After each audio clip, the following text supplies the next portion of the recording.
Hey, welcome back to Metrunner Grid. My name is Andre. How's everyone doing today? It is July 1st, 2021. It's technically Canada Day here in the big old country of Canada, but we have an even more special guest.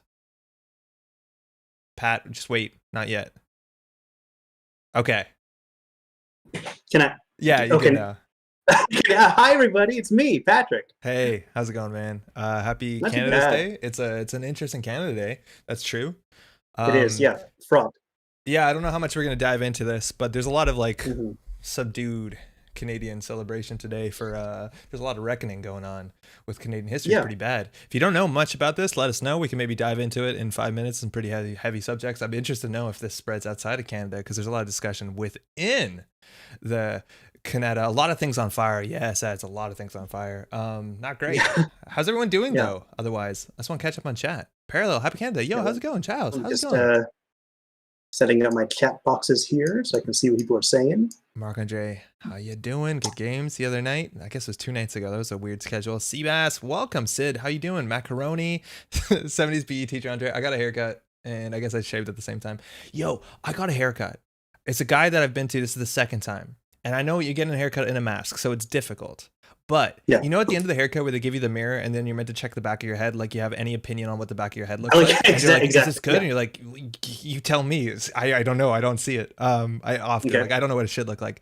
But then I walked home and then I got in. I was like, I don't think this is a good haircut. I'm going to change the sideburns. And Maddie's like, what's wrong with the sideburns? And I said, I look like a motorcycle cop. And so I went into the mirror to show her, and I realized one sideburn was like this, like that. And the other one was like down to here. Like the guy just didn't do one sideburn and then sent me on my way. And I didn't notice because they handed me the mirror. I'm like, what do you want me to, I can't. And then they didn't notice. I don't know if they're goofing with me, if they're checking to be like, is it worth giving this guy a haircut? What does he know? He could be, anything could be going on in there. And he's like, yeah, thanks, man. Here's my money. Like I had to shave my own sideburn. Wow.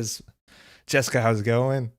and did he give you change, and like one of the coins was really scratched up on one side, and this is the origin story of you becoming Two-Face. One side of my sideburns are much longer than the other, Batman. Oh boy. I guess I have to go back to that guy because I don't know what else to do. No, this is just trap. How's it going, Jessica? I haven't been around, but wanted to stop and say happy Canada. Yo, appreciate it. Thank you. See, best. I've heard a bunch from Twitter, but otherwise nothing much in the media. Cool, that's good to know. Jingless, how's it going? Evening all. Jessica says some recent awful things. Some have been in the news, though not as much as they should be. Okay, that's actually kind of good to note in some extent. Obviously, things are not good, but the more people are talking about them and there's more awareness outside of Canada, at least, that's actually pretty good. Rick, how's it going? Yeah. Macaroni says, first shot coming on Monday. Heck yeah. Enjoy it. Nice, hopefully you feel good. My brother got his second shot. This is not a reason not to get your second shot, but he was very unwell. Maddie got a second shot. Andre once again spreading anti-vax propaganda. I'm just going to accept this. I just want to say it right here. I just want everyone to know that I'm not on board with this. Obviously, all other vaccines terrible, but boy. Macaroni says, how do you looking like an apostrophe? Kind of did. It's a trap to go back. He's got a semicolon face. Any punctuation you don't want on your head, I don't think. Jingle just said we had a GNK for Perth before going into lockdown because of an outbreak, but I managed to come undefeated with my corp and came tied second. It's nice to see I got him better the game. Thanks for helping me a lot with all your content. You kidding me? That was you. You did it. You just watched us and then you figured it out. Well done. What did you play? Was it a standard? Was it startup? Yeah, I was about to ask. Yeah. Yo, Che, how's it going? Yeah. A lot of people in the chat wishing me a continued happy birthday month. I'm like, thank you, everybody. Obviously, it was a great month. People are going to be continuing celebration into tonight with fireworks, presumably. Maybe. As we do every year. Yeah, maybe. And then I think 3 days later, the States, they catch up too, which is good. They do theirs, exactly. Yeah. Jessica, speaking of haircuts, I had my hair dyed blonde for the first time for my birthday last month. It was wonderful. Loved it. Oh, do you have to like super bleach it before you dye it? I know dyeing is like quite a process for certain colors. Giles says, come join us at the Drop Bear Lair if Jingles is in Perth, Australia. Oh, that's sick. Giles, you are going to be banned though for posting a link. So get that in while you can. Oh, we lost Pat. He'll be back. It was startup. I ran Canon Corp was built to last. What? No, what? You're back, I see. Okay, sorry. No, it's good. I don't know what's happening. No, but I'm plugged in to my router. Like, I don't understand why this happens. It's a chance that the thing that we're using is not as reliable as, enterprise solutions, because we're not on the enterprise solutions. Yeah, Jinglish, send the decks if you want. I'll be dope to see it. I'm sure you get this later, but I'm excited to see Sengren's Fight Night. I know Sengren put out a video, so we'll talk about Fight Night, but Fight Night is a thing that's going on this year. I don't know what Sengren said in his video because I haven't watched it yet. I've signed up to broadcast Fight Night on this channel. I'm not sure what date I got. I'm not sure who we're broadcasting. Sengren might know more in his video than I do because I haven't checked the Slack in a minute. But yeah, no, I'm excited too. Fight Night sounds really cool. Swing that panhammer. It was foiled, so not a full die. They like lift parts of it. I really don't understand it, but I love it. Oh, dope. That's just super cool. That sort of stuff too, like you see at the hair salon or the studio or whatever, where like, that's such a process. The amount of time it takes and the amount of like engineering and equipment, it is so cool. They just previewed the format, but also broke down all the lists to be used. Okay, cool. Because I know there was I saw his video go up with the 3 flags. Okay.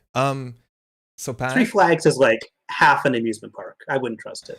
It's good enough. You just lose the water part, I think. No. Pat, last month was a month, and we did a thing last month called this. You're not going to see it, but imagine this is a really cool graphic talking about startup. It's not loading. That's fair because it's over. Wow, what a great graphic.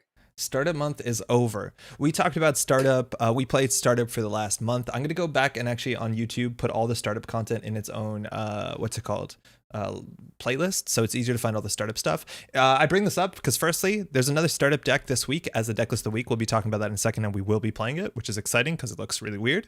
But on top of that, we're going to be talking a bit more about a podcast, and that podcast is the Slumscast podcast, which they had they had Raja on their stream talking about sort of stuff, and they talked about they talked about startup as well. I just read Solomir wrote standard in chat, but they talk about startup as a format, and it's actually some really cool points about startup. Did you know that startup wasn't playtested as a format? Oh.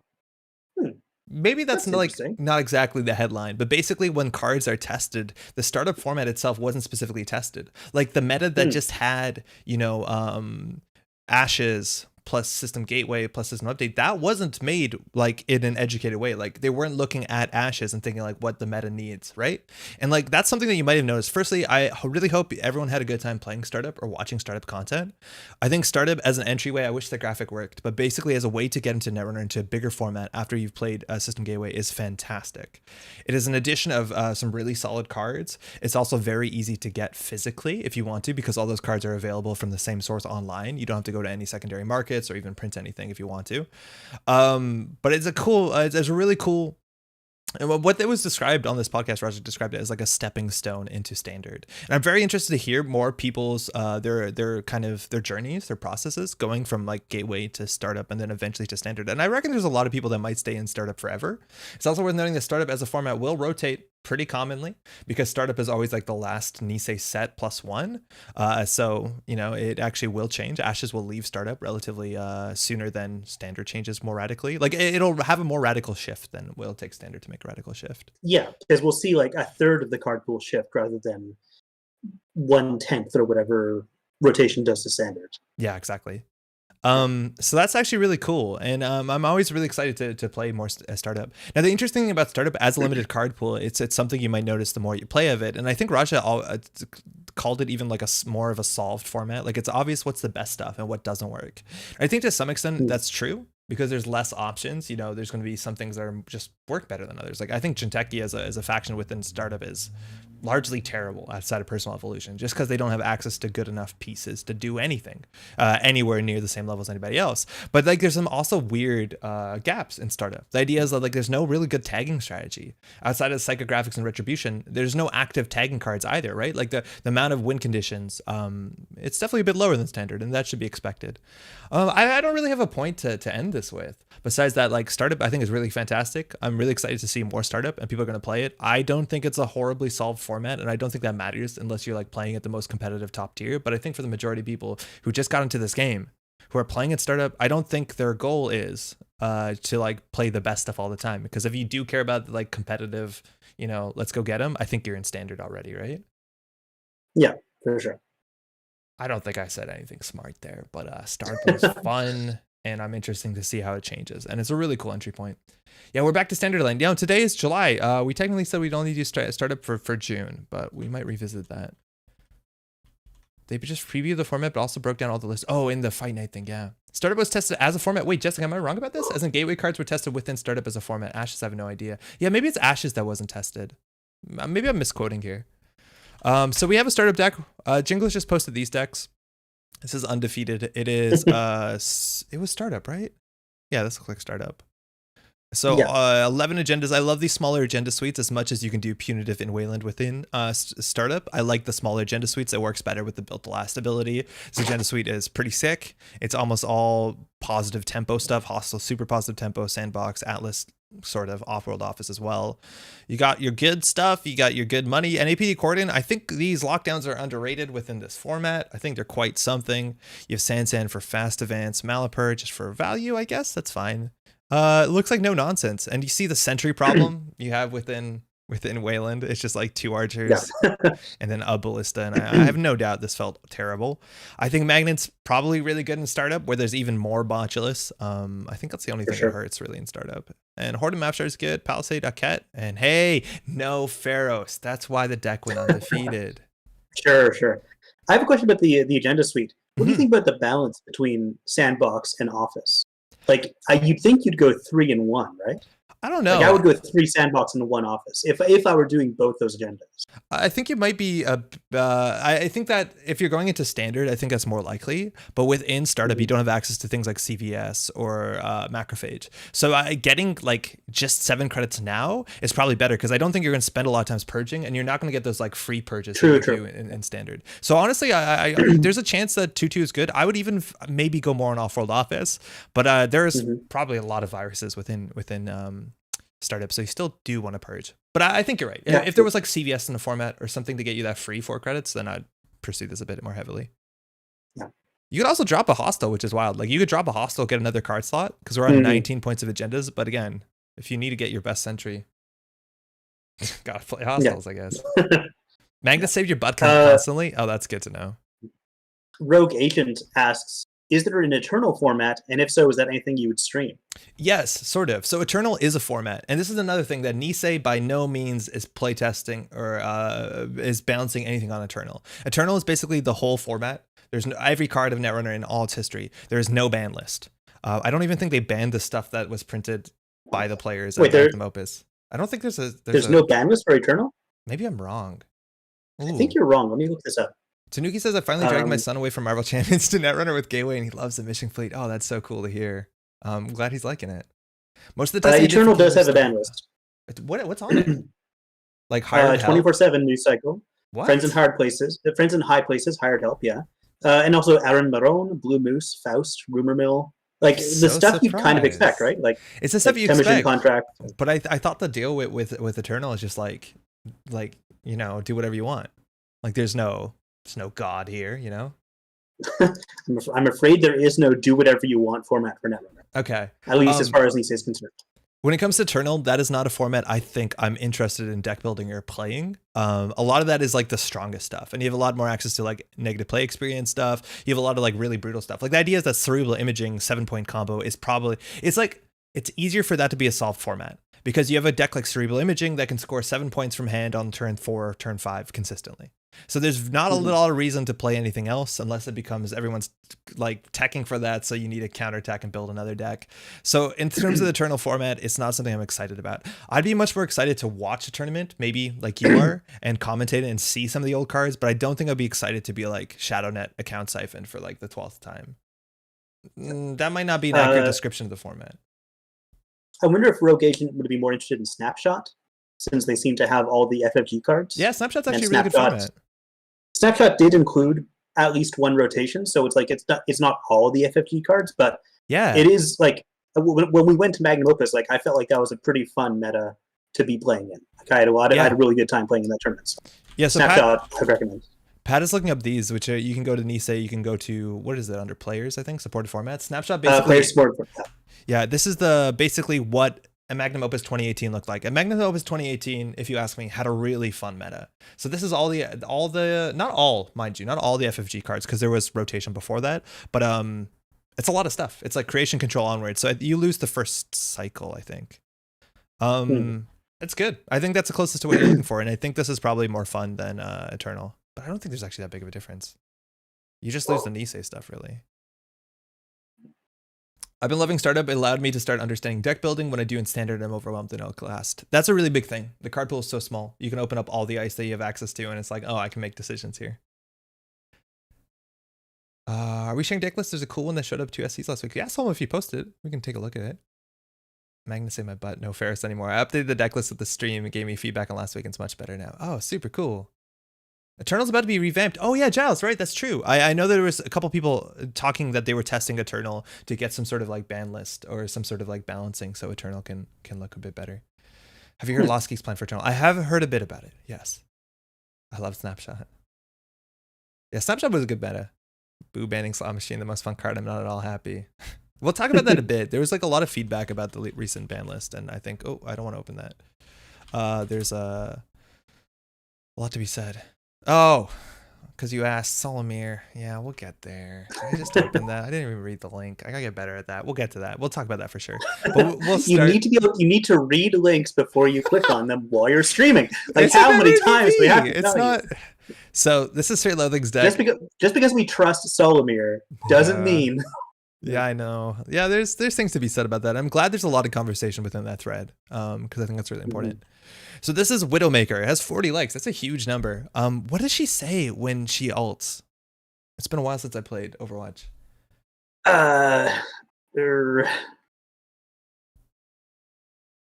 Anyways, looks like this spider's gonna sting. I think she says.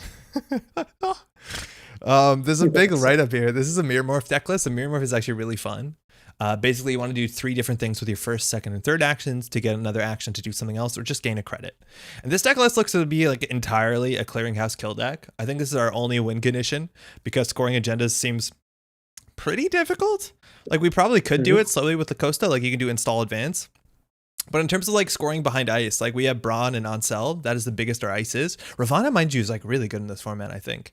Otherwise, we have Subliminal to help with our Mirrormorph trigger. This is so good for Mirrormorph. Oh, for sure, yeah.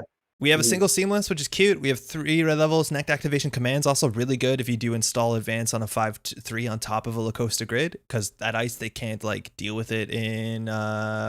Wait, is Botchless an icebreaker? I don't think it is. No, I don't think so. I think it's just a virus, right? Yeah, program virus. It doesn't have a strength. So it's kind of like David. Yeah, right? Exactly. Yeah, I think you need to have a strength in the interface for it to be an icebreaker, but there's probably some rules that break that exception. Yeah, I'm sure eventually we'll see something that breaks that. But. We have Nano Etching, which is a card you can play in Mirrormorph if you want to just consistently get a money source. I think you could also consider playing Regolith. This is probably just better because nobody wants to trash this. And that is largely it, but I think we're trying to win by getting a clearinghouse to 6, which is going to take us a minute.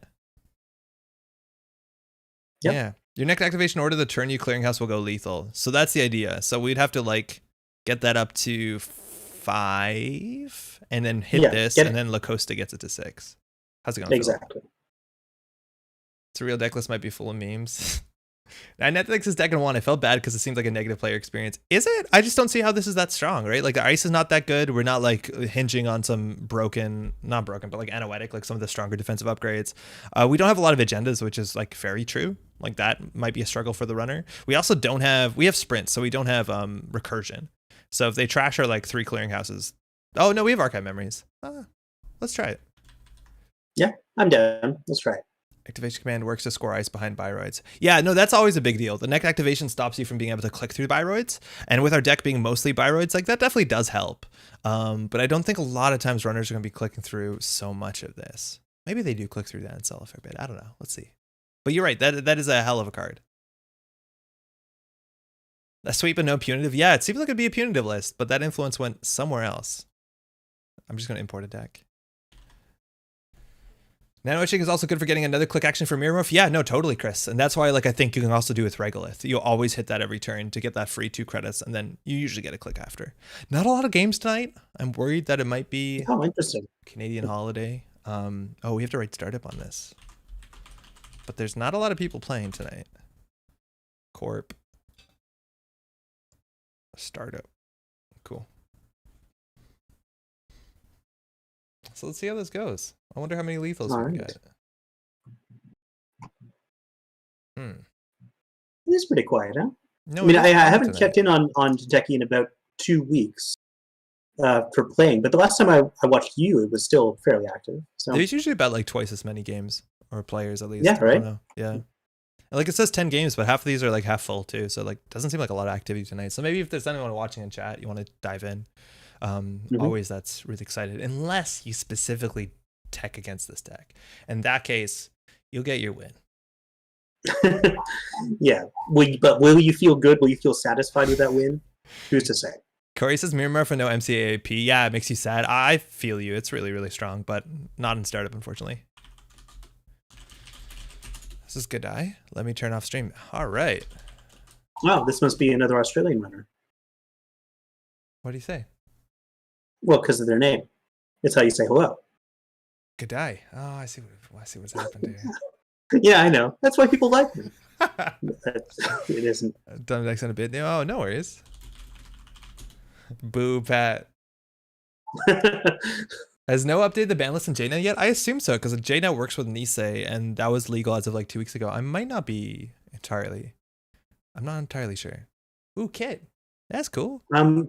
Do I have control over banning people in chat? Because I think like Corey is like just spreading some really we can at least mean remarks. Let me take care of it. Yeah. Sure, yeah, you got this. You can flex. So this is Kit, and Kit right now, this deck is 50 cards. That's a bit more than you usually want to put. You want to get a small deck. Generally, that's the consensus because your deck is more reliable. But having anything be a code gate is actually kind of fun. Like we don't have Yogg, but we have Buzzsaw. So basically any ice has 3 strength or less. You get 3 for 1, which is nice. The name is Irish. That makes sense. It's that's Celtic. Oh, cool. Okay, that was sure. Supposedly. Good eye.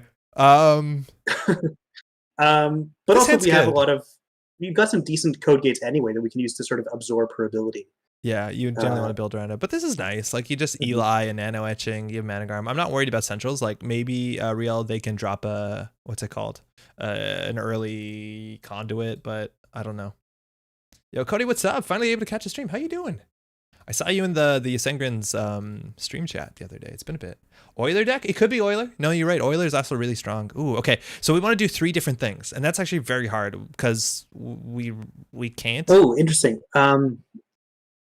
Well, so we can install nano etching, click nano etching, and then play hedge fund, but then we can't ice play hedge fund. No, but then we can because we get a click.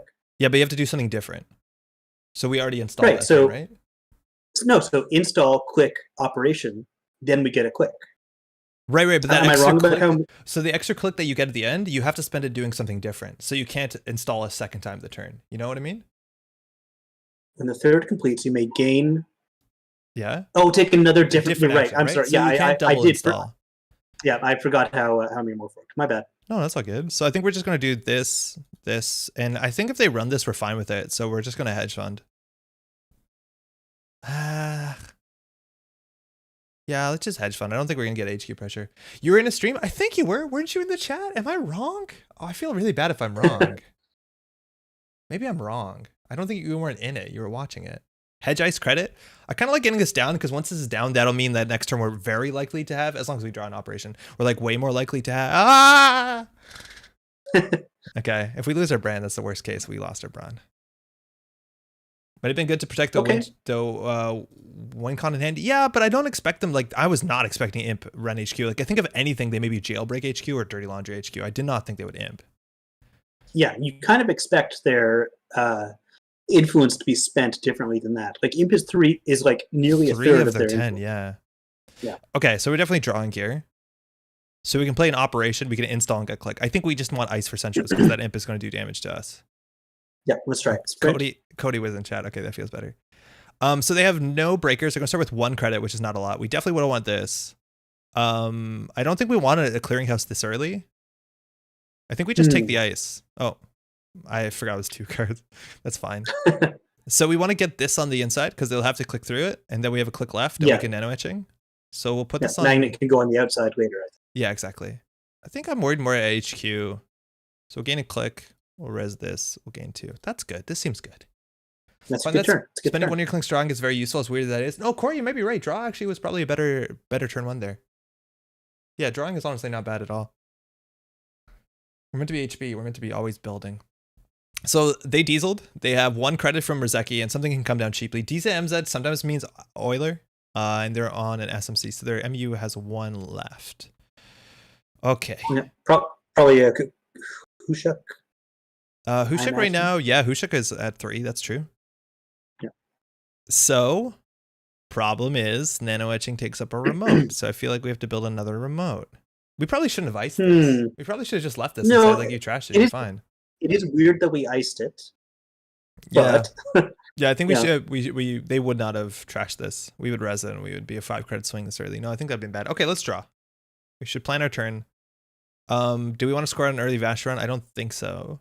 So we can hit this. I think we'll do that one. And then install a magnet and gain a credit. Yeah, because then we can set up Lacosta Clearinghouse. Yeah. Okay. Okay. ETF. Is using 2 different card abilities considered as different actions? No. Because it's not usually, well, sort of. It depends on the card that you're talking about. But like if you play a card like Red Level Clearance that does 2 different things, that only counts as an operation. Oh, I thought Seabass was referring to 2 separate cards. Like if you had a Nano Etching and a Bass Tree Boga, those are you aren't doing card action. You're doing Nano Etching then Bass, right? 2 different card abilities. Yes, I see what you mean. Yeah, it's hard to exactly know what the question means, but you're right. Yeah, even 2 nano etchings would be considered different. Yeah. Oh, Subliminal is good. So I say that we trash the nano etching. They didn't imp this, which is really fun. So we trash the nano etching. We drop Lacosta Clearinghouse. That's 2 installs. So okay. I don't think we're safe behind Magnet to Eli. I think we draw. Sure. So draw, Subliminal, install. We hit this. Oh, hit that. Then we gain a credit, so then we can install. Or click, excuse me. No. Oh, we have 2 clicks because Subliminal is so good. I forgot how good Subliminal was. I think we just run the Lacosta on server 1. You can get 2 installs. Yeah, we can. Do we want to just do Subliminal Clearinghouse and start? I think so. Yeah, we have enough money. Let's get started. Okay, and this only says when the runner trashes this asset, so we don't get 2 credits. 2 different actions on the same card as 2 actions. So like the idea is loading an MCAAP and hitting it as 2 different actions. Now, when it comes to something like Red Level Clearance that can install a card, that counts as a card installation. No, it doesn't, because it's not spending a click on it. Yeah, because the action is playing an operation. How does it work? If you Red Level Clearance to install a card, it counts as an operation. It doesn't count as an install. Subliminal is busted good in Mirrormorph, just makes the marginal value so much higher. It's so much better. And now they really have a reason to run. ROC only counts as an operation. Okay. Yo, Narco, how's it going? Counts as an operation, not install. Okay, that makes a lot of sense. And it's a really good operation because it's one of the most flexible. You can use an operation to do something. I'm scared. Now there's a good reason to purge. They imp to sprint. We'll res this. Get a value. Because with this, they can get through anything. And like, that's really cheap. Yeah, but they are still low on credits. Like, yeah, but Euler does everything for free. Euler does, right, because of Euler. Yeah. Euler's like really good. Okay, I think we draw. I think we ice R&D. We click for credit. For sure. Get another credit. I think we're not going to secure this clearinghouse. I think we need the brand on this remote.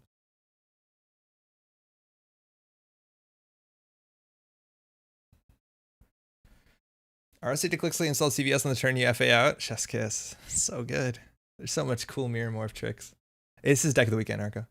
What matters is what you spend the click on for Mirrormorph, not so much what the click actually does. Yes, okay. That's a good way of looking at it.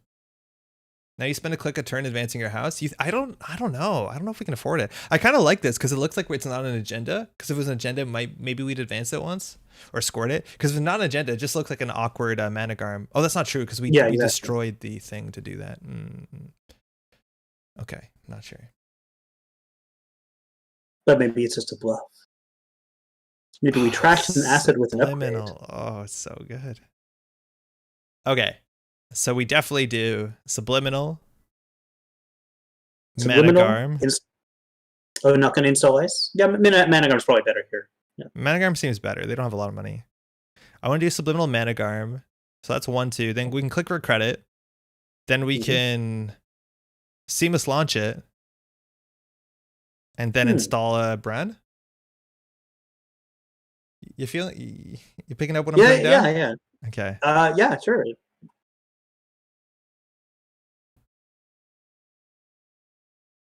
Wait.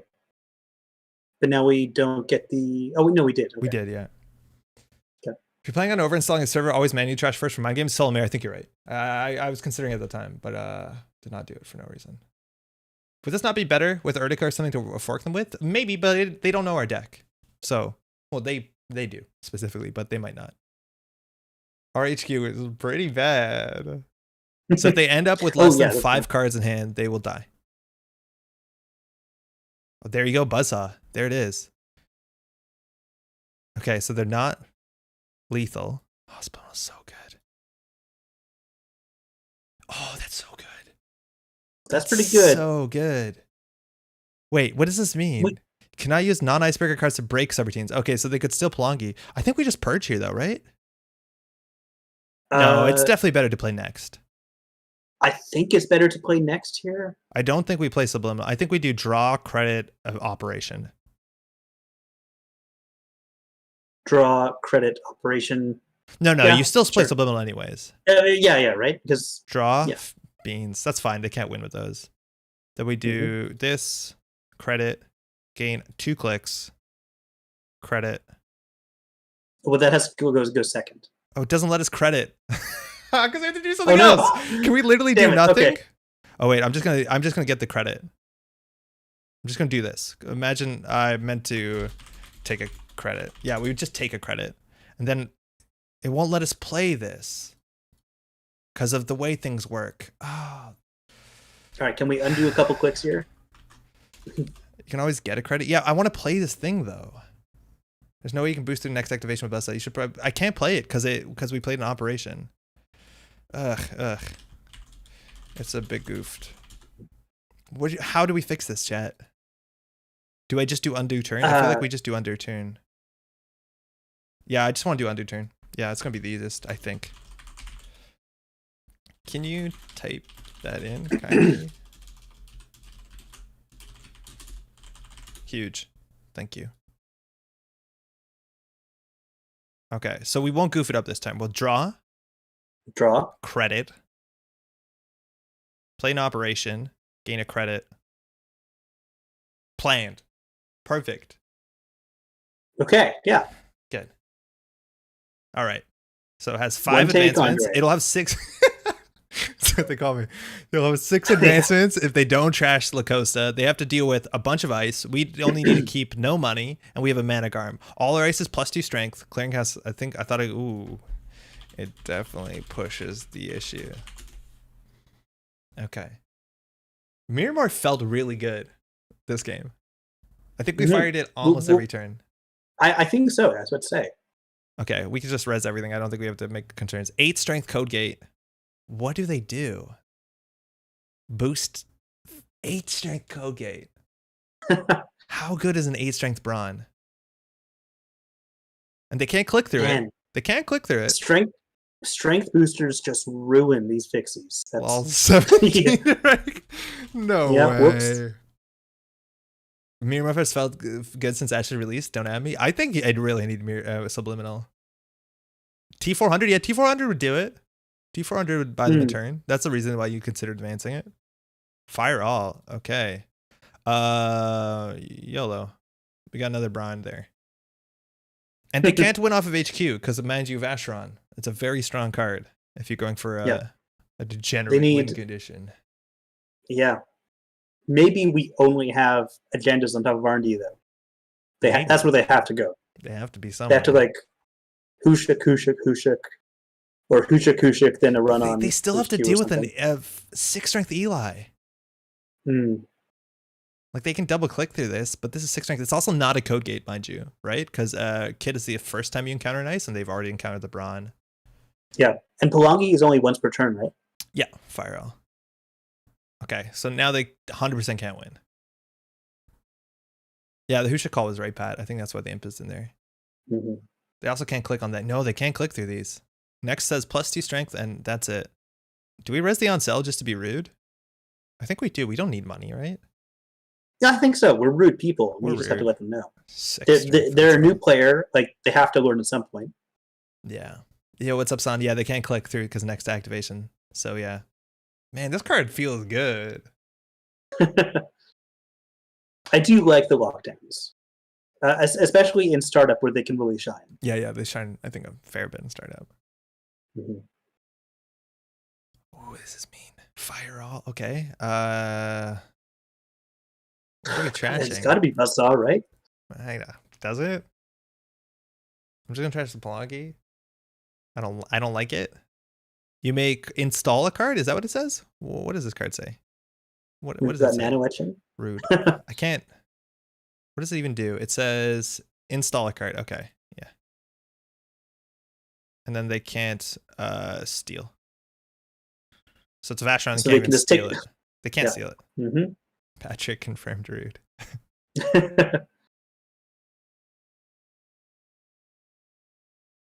Ooh, it's new. Ooh, I see. He's better and better than ever. Yeah. Did he ever leave? No. So this is start a turn. Wait, I have to res this, right? I think you have to res it first, yeah. Do 6 meat damage, thank you. They did draw 1 because of Anakam. Because of Anakam, got it. Man, it's so cool to see Kit. Kit is a really fun ability. Credits gained, perfectly 23 parity. Hey, thanks, you too. Mm-hmm. I think their deck is really cool. I want to see what their deck does. It looks like they wanted an early Proco, which didn't line up. I'm like so surprised for cards like Scrubber and Imp because there's very limited influence. And luckily, Buzzsaw's only 1 influence. It gets pretty wild. Mm-hmm. Yeah, how's it going? Scrubber is cheap on influence. Maybe they were just expecting a lot more. Yeah, but you have access to Parisha, don't you? Do we still have Parisha? Yeah, it's in. They had got new Nisar. It's in update. It's update, yeah. But even that's only assets. Yeah, but like that's true. I think there's a fair bit of upgrades. Whereas like some of the biggest things that you want to track these days are upgrades. So yeah, that's a single Hushek. A Harmony AR Therapy. That's always a dodgy card sometimes. Dirty Laundry Dealer Creative Commission, but it's only 3 Buzzsaw. Oh man, so you really need leech counters. That's cool. And there's no like support there. There's no Oiler package. No Ice Carver. That's neat. That's a cool deck. I would definitely put a couple more Kushaks in there because it seems like the deck is aiming in that direction, right? At least partially. Yo, Godai, is that you, Macaroni? I don't know the names versus the names. Needs pawn shop? Cody, yeah, you could get away with pawn shop pretty easily here. Yeah, that's the thing. Like in terms of the multi-axis, all it is Team Maker's Eye, a Dockland's Pass, which is a bit dodgy if you don't have an aggressive open, or you can slow them down, and a Hushek. So it might not have enough multi-axis. That might be true. Oh, Crablegs, it's me. Yo, cheers. Good game. Always excited to see Kit. The only thing you can do against big damage and startup hand size increase or class act to buy you turn. Yeah, there's not a lot of like, silver bullet type tech cards. You can trash their pieces by like playing carnivore and stuff like that. You have the extra ham size if you want to play T400 or super corridor, which none of those really excite anyone too much. Not a lot of options. Let's do one more. Just one more. All right. To be honest, they could have given her more influence. Yeah, no, Phil, what's up? I think they definitely could have gone 12, but I understand why they were. What up, Spray? Yeah, I mean, creation and control was conservative in a few ways. Like Next Design also could easily have had more influence than what it did. Considering like that was the era when we still had ETF in the game. Like, no other HBI ID could compete with it. Oh yeah, Phil. Until Serial Mission. Phil, did you shitpost the 99 influence kit? I think you did. 12 or 100. Spray. Finally feel competent enough to at least play with you. Oh, yo, Spray streams. You check out their stuff. Oh, cheers. So this is Startup. We have Zaya, who's going to be pretty aggressive in the early game. We have a send a message and no ice, and you generally want ice against Zaya because an early, jailbreak is a lot of tempo for Zaya. It's like 2 credits, 2 cards, or 1 card. Yeah, I would definitely mulligan this. That seems better enough. Prof technically has like infinite influence. Prof, honestly, having the difference between 1 and 3 influence is a huge deal for Prof when you wanted to play like Stim Hack or Rebirth or whatever. Talk out in the incompetence stream. Want to go back and watch it? Oh, come on. No, they said so. Watch our own shit. I'm not gonna type that. Best of luck. Have fun. All right, let's see how this goes. So this is the deck. Oh, subliminal opening, so good. This is the sort of deck that's not going to give us subliminals too easy. It's also the sort of deck that's going to be playing Boomerang and Inside Job. So like an early jam doesn't seem that appealing. So we definitely what are the HQ focused events that are in Startup? Are there any? There are legwork. Okay. Right, legwork. Yeah. That's it. It's super weird. The pressure from it's like more just generalist central pressure, but it's just legwork. Yeah. Oh no, E shutdown. E shutdown's a thing. Right. I kind of want to ice HQ, but I think we draw first because we're gonna rip an ice here. Yeah. Damn, he's good. So I think we're gonna do this. I'm going to just put on HQ. Yeah. Gain a Take credit, a credit and then hedge fund. Yeah, seems good. Having to choose between Stimmack or second data hug, second prof was difficult. It kind of was. Yeah, that was rough. Just checking my phone's on silent. I think it is. All right, laundry, going R&D. Got the nice full art. That's 4 credits and an axis. Real good value. Rozeki casts, good stuff. No surprise. Okay, so they ran. I think we're going to open with a sprint, huh? Yeah, might as well. Okay, magnet is good, but this should be our remote, and we want to get Eli on the outside, so if the inside job end the run, the hard end the run will hit here. So I think we don't want an archived. I think we don't want to. The thing is, like, we don't want to score this. No, let's shuffle this back in. Yeah, we might as well shuffle that back in because it kind of protects R&D in its own weird way. But now we have to do credit, install, credit. Yes. But I think we put this on R&D just so that the Mirrormorph. Yeah, that's what I'm thinking, just to prevent her from triggering. All right, 100% efficiency on Mirrormorph. The stream is keeping track, or they better be. Okay, if we Resinelli, the Eli, they spend 2 clicks on it. I think we got to do it. It's pretty taxing. Yeah, sure. They're going to get through anyway. Makes us value. Yeah, so they spend 2 clicks to get 2 credits and an axis. It's probably worth it. Yeah, there you go. Magnet. Okay, they have good information. The game within the game. That's still pretty good for them. It also stops our. It doesn't have to be a successful run, so even just launching the bravado stops the thing. Oh man, this card. We didn't draw one this the whole last game. This one's a tricky one. It is a 3 of in this deck, right? It is a 3 of. Let's draw 2 cards and see where it goes. Yes. Because if anything, we want tempo, and boy, do we have tempo. Our Ravanas are online now because of this. So I think we can do gain 2 credits. We can do install on a remote, credit. Not too fast. Wait, so you want to install twice? Did I miss that? No, install once credit, and then we gain free credit. Right. Okay. Because that's the thing, is like we're going out of our way to get our Mirrormorph ability when maybe the best thing is just to do, I think it's just to get this on the table. Yeah, because if they inside job this, we're stoked. Fair, yeah. If they boomerang this, we're stoked. I don't think we need to. We decided not to pursue Mirrormorph. Still 100% efficiency. It's 100% efficiency because we made the choice not to. Put the nano etch on the outside? You're probably right again. But look how good this was. Oh, yeah, wait, that's true. Why are we icing the nano etching again? Although because they used a boomerang on it. I felt really. I feel smart. So, yeah, I guess post hoc justification for the nano etching. And then we res this, so if they want to trash it, we'll gain 2 credits at least. Get more installing nano off RLC. Oh, beans. Yeah, you're right. We probably should have just installed it. We're not going to play this perfectly. If you expect that, I don't know what to do. You need to play versus Loud with Super Corridor. Battle of mini games. Oh, man. It's a balancing act on top of a balancing act. Okay, Uncell seems okay here. But the problem is, like, what do we do? Uncell... So why don't we draw? First? Yeah, drawing. Still doing startup? Yeah, technically, yes. But we're going to move to standard soon. Yeah, tonight we will. How's it going, James? So we drew. Maybe sprint now if we're going to sprint. I want to sprint once we get agendas that we don't want. Maybe that's like cowardly. But in that case, why don't we red level in order to install something? Yeah, we red level to install something, then we install something, and then we get a credit. Yeah. So what do we do with this? Gain 2 credits? Our money's pretty low. If we res an on-cell, we'll be in toilet. Yeah. And then install, I guess, the on-cell. On-cell seems good. And then we can just put a mana garm in there? No, it's pretty bad. Are we just taking well, how about, why not the Ravana somewhere? Where do we want it? Archives? Seems bad. No. Do we talk about the huge thread? No, we will. We will, Diogene. Yeah, we're getting there. We'll get there right after this game. They have no breakers. Like, I love the idea of having something that requires 3 breakers, but I'm just taking the money, man. The next turn we can double install. Maybe I'm weak. The real winner of MM versus Lattice, who's closest to 100% trigger rate agenda points, or just to tell you when to stop counting. Yeah.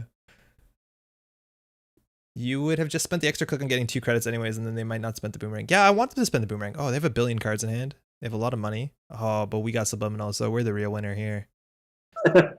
So we want to do an install here. So we do subliminal. Okay, we do draw, subliminal credit, gain a free credit install.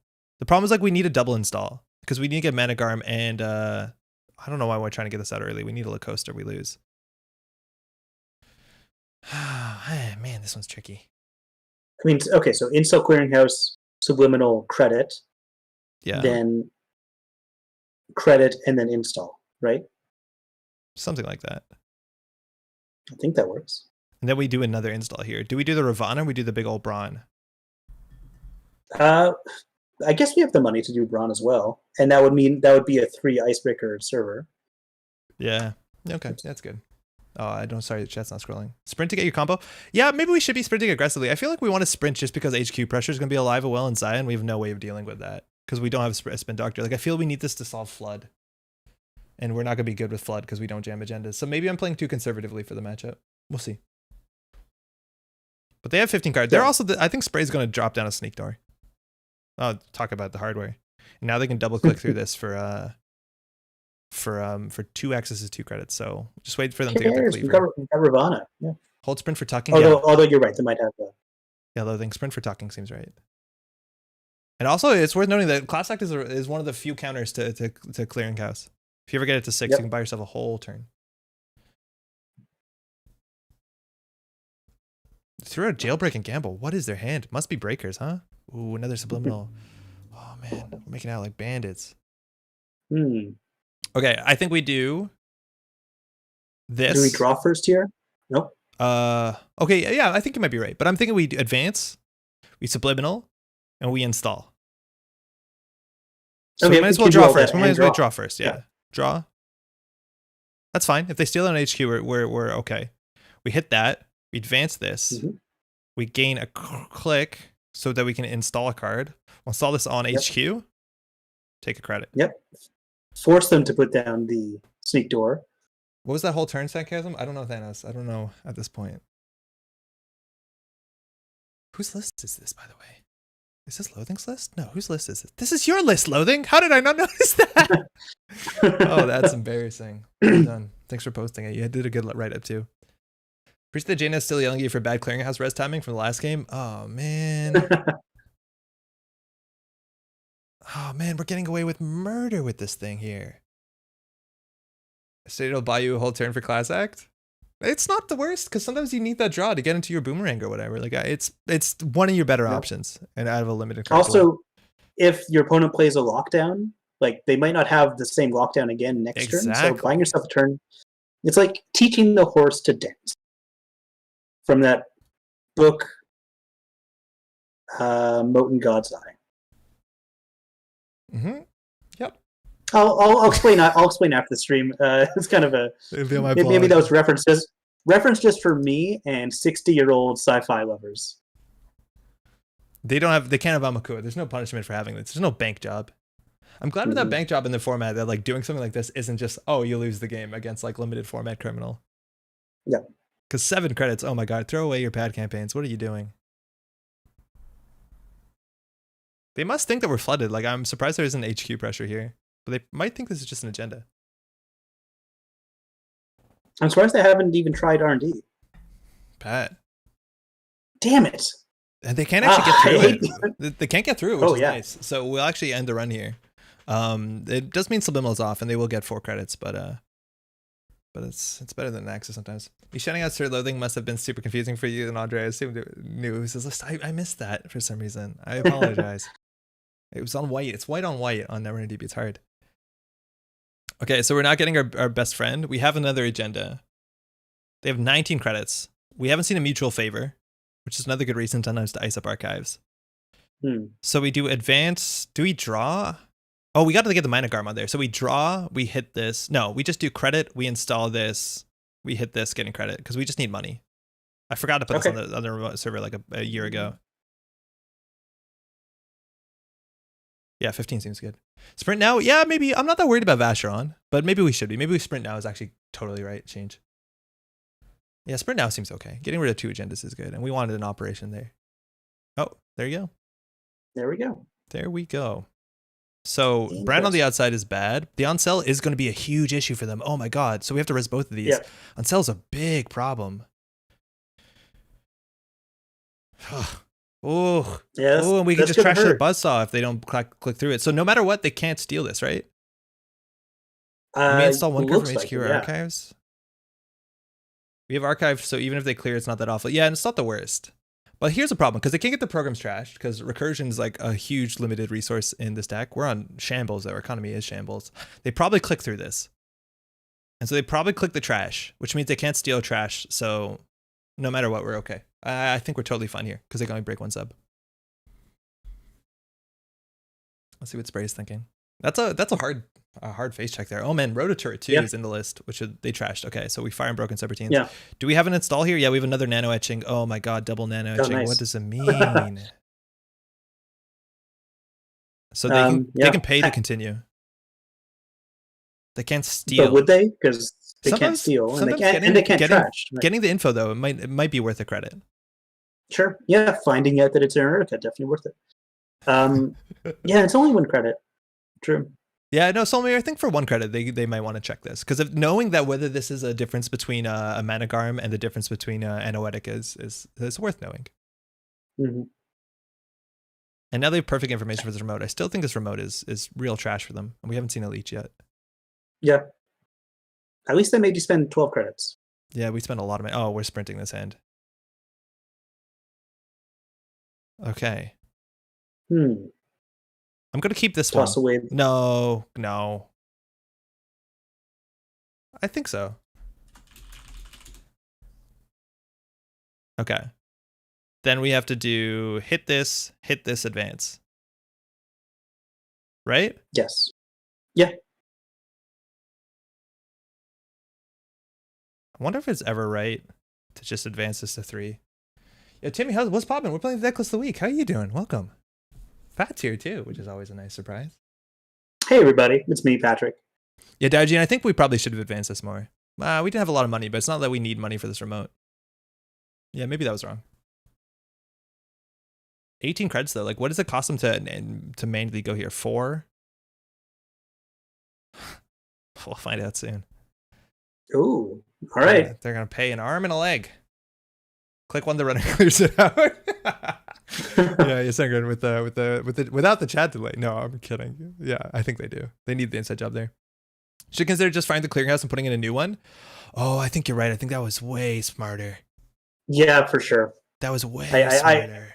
I hadn't noticed that you had the second clearinghouse in hand, but because they just click through this. Oh no. I think sometimes like that is the best option. Just use the clearinghouse for tempo. Yeah, we should have used it for value. Yeah. You're gonna res a Managarm, right? Make them at least spend a little bit more. Yeah. Install a card from HQ or archives. Oh, they got us. Oh no, we have HQ. Is it for free? No, it's not for free. Put that over archives, maybe? Nah, I'm not spending 6 for archives, I don't think. Yeah, we should have value meted there for sure. If we hit their killer, which they don't have. Do I res this? It will cost them 5 credits. So we spend 2, they spend 5. Yeah, okay. And they still have to spend like 6 credits, right? Like that's a lot of money. Yeah. Now I'm worried once they put down a conduit or like a Stargate or something. Not that they have the MU for either of those, but like that is an issue because that's how we're gonna lose. Oh, that's nice recovery.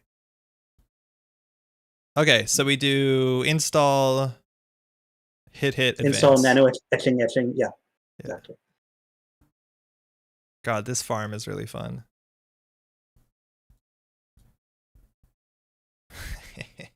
Bacon, how's it going? Welcome. Hey, Bacon.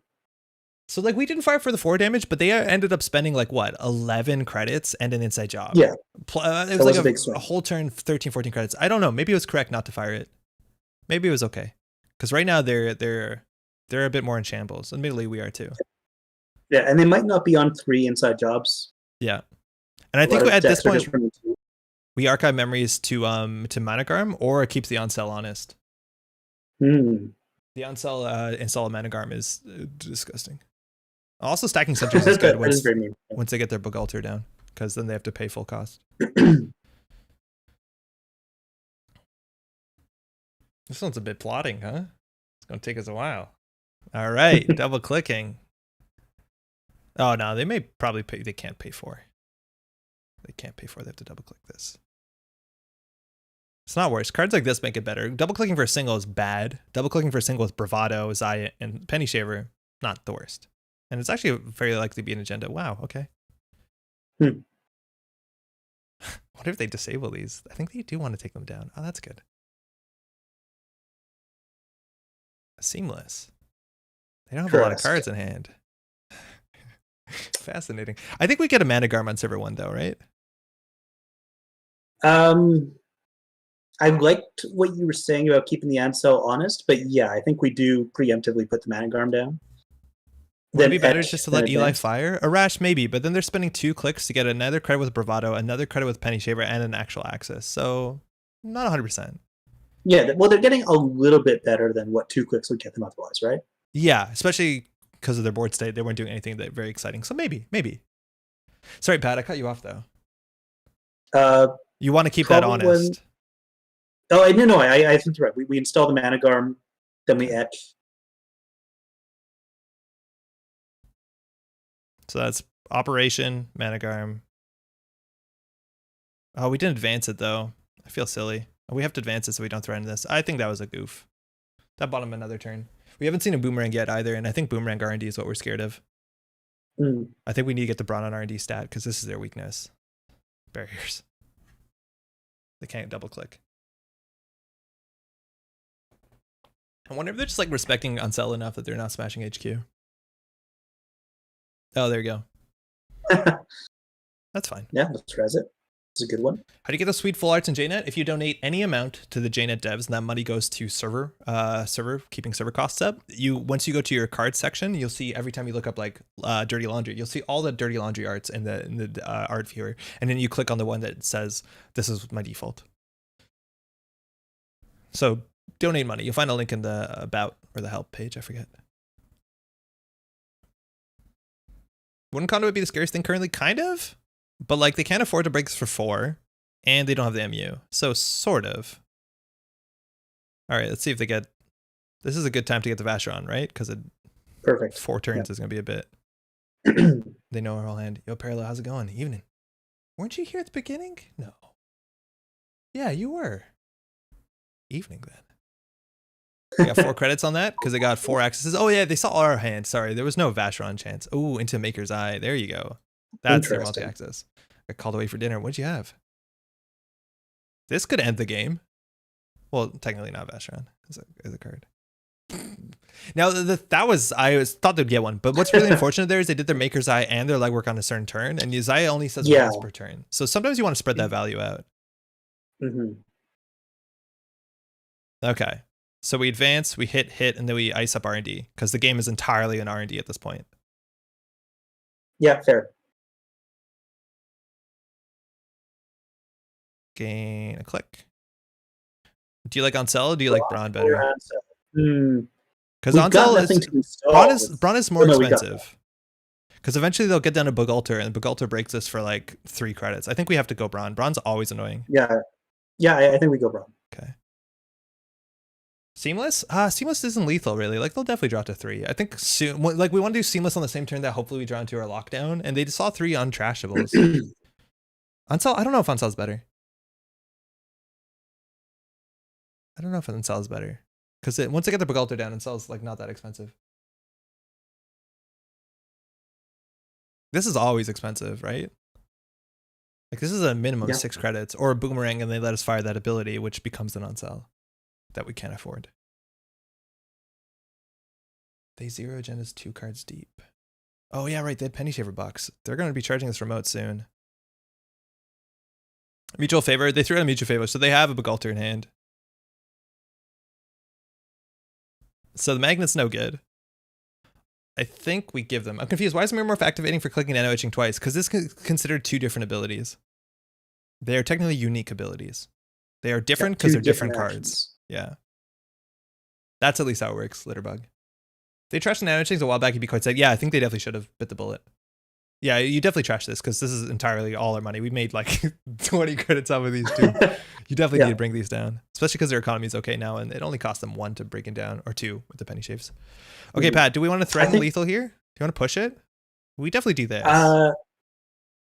Yes. Okay. So Yo, Kat, how's it going? How's your tournament? Actually, Synchron also, how's your tournament? I watched a bit of it on the weekend. Thanks for streaming it, by the way. Do we seamless it to 4? But if they don't, we just trigger it immediately and maybe go for something else later. I think we seamless it. No, we already played an operation. I think we just do advanced nano etching.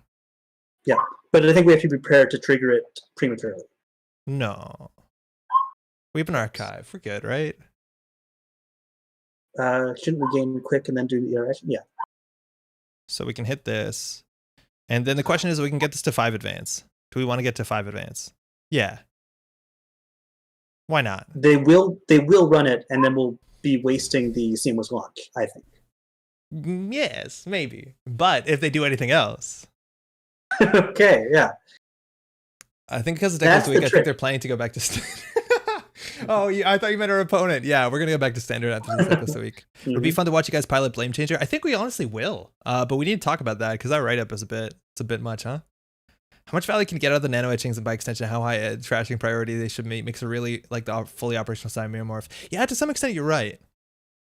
That like these, if you're using this every turn, and with Mirrormorph it's really easy to do that. It definitely is worth trashing.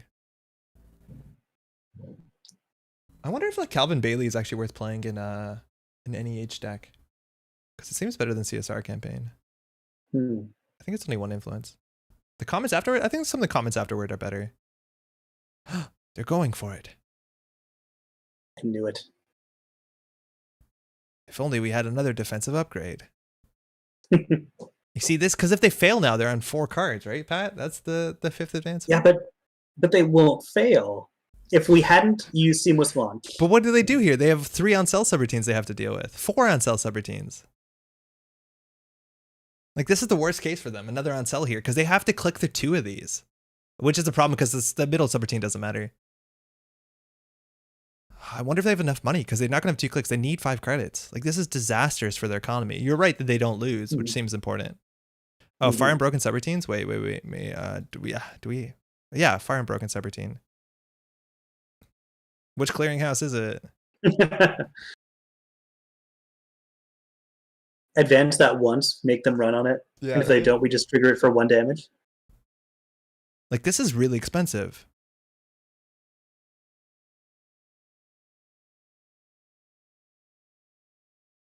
Yeah, that 1 subroutine, unfortunately, is not strong enough with on-cell. They broke all of it for 7. This is going to be fire, and it's 1. So they'll have 5, 6, 1, 8, 9, 10. They don't have enough money to trash everything.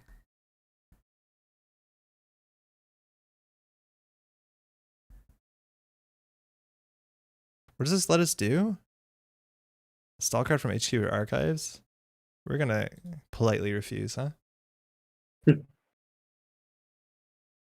Let's go, little magnet. Yeah, they can't trash everything.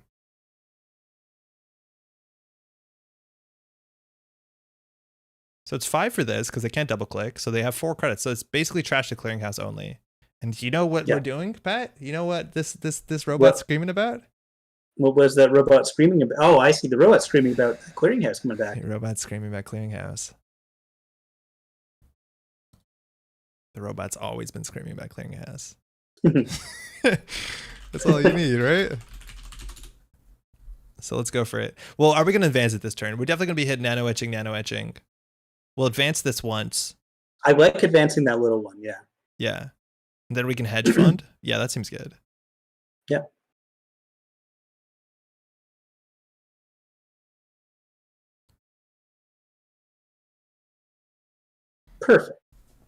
Perfect. That's the value. I'm going to go ahead and res this.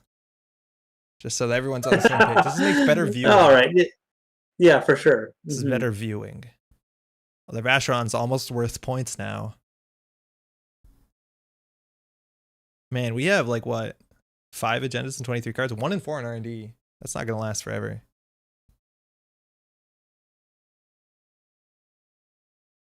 So every turn we advance each of them once. No, that's a terrible idea. Unless it's not. Oh, they're going for it. Well, I mean, that doesn't work on Mirrormorph anyway. Yes. But... No, it doesn't. We'd pay for it. Wow, I don't know if that's going to pay out that third Rozeki. No, we're... Oh, beautiful. But we can't Mirrormorph. I don't think we Mirrormorph. I think we do La Costa, install this, install that. But we could do install this. Yeah, we can't Mirrormorph this turn, right? Because we have to do operation, install. So I'm just going to do... That's right. I'm going to not Mirrormorph. This is what we needed. Like, imagine we had that turn 1. Oh my god. Just advance and Mirrormorph? Oh, yeah. I'd rather the pressure would have been... How's it going, Brick, by the way? Yes, they're going for it. Interestingly, if we res this, we can get the magnet in the way. Which isn't particularly valuable. They can win on this. Yeah, we've got to res this. Yeah, we might as well. We still have 3 for La Costa. Yep, they might win on this. Man, if we had a Ravana in hand, it would be disgusting. I think I like about this deck is that while being a Glacier, it still plays slow and easy, like the runner trying to find solutions. Yeah, they should have just slammed R&D, but you do have to deal with this or you lose. So we could install a card in voiding all costs. I think we install the end cell for free. Yeah, I don't think the magnet's worth it. No, it costs 1. You never pay 3 for that. Unless they jack out here. I'll ask continue. Because the Ravana could be disgusting. Oh, yeah. Ravana here could be pretty big. Well, no, because they just click through it. And then they can't pay for this. Okay. They called our bluff. Well done. But we're going to lose on R&D just because our server 1 game plan was not aggressive enough. This is good. This is 4 credits for them. Very likely to hit 1 agenda. Not unlikely to hit 2. What the heck? They are getting robbed. Yeah, that's too bad. What is... That's really too bad for them. Please don't yell at me, Janet. I did that properly. I don't know.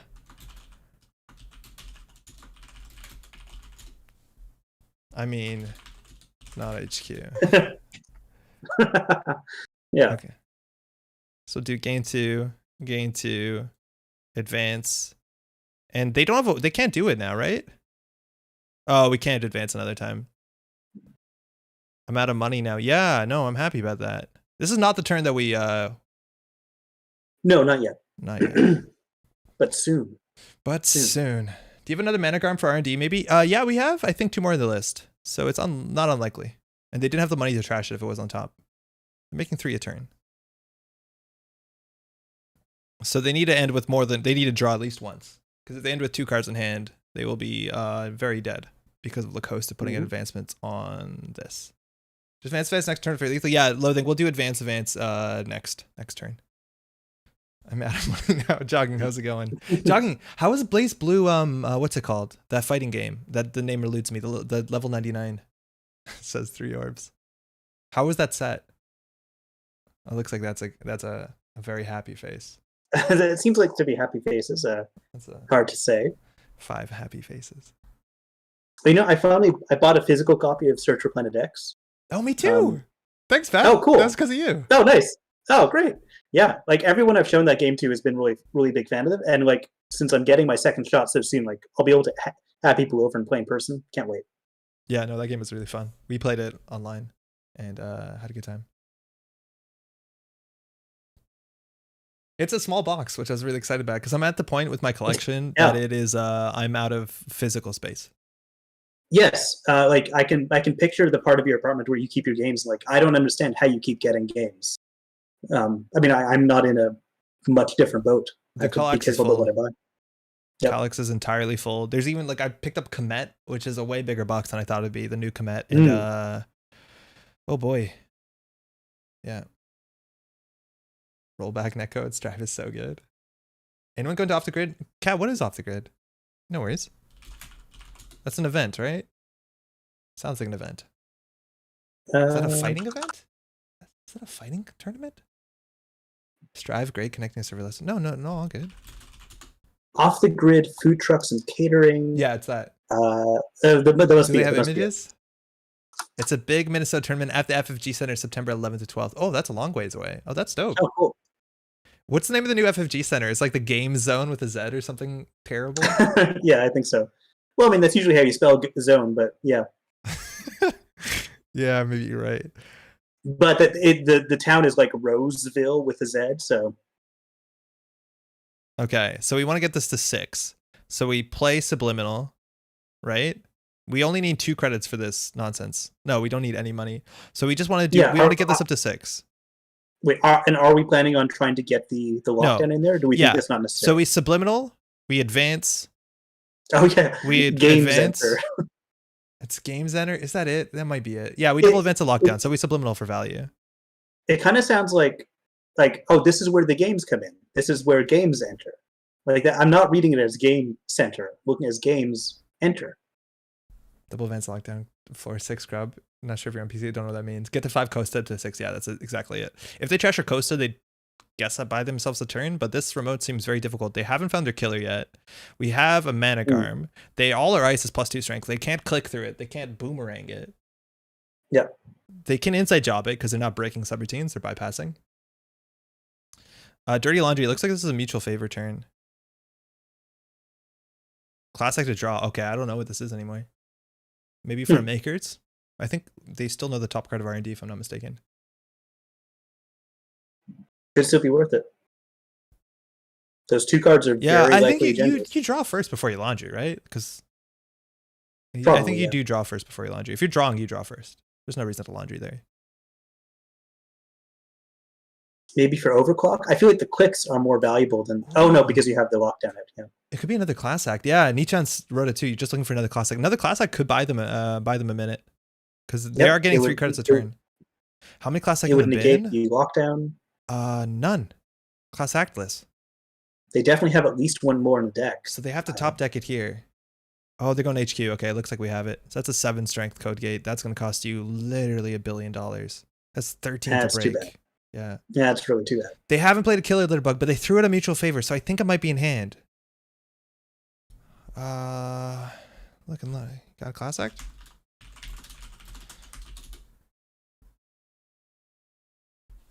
Yeah, no, we haven't seen one yet, but they probably have access to it. It looks like that might be it. If they did play a class act, would you still trigger, or would you wait until the next turn? I'd wait. If they blow everything on this, then we start jamming agendas. I'll let you have the satisfaction of ending me. Okay. Probably. I think I would trigger it just to knock out. I forgot to res it.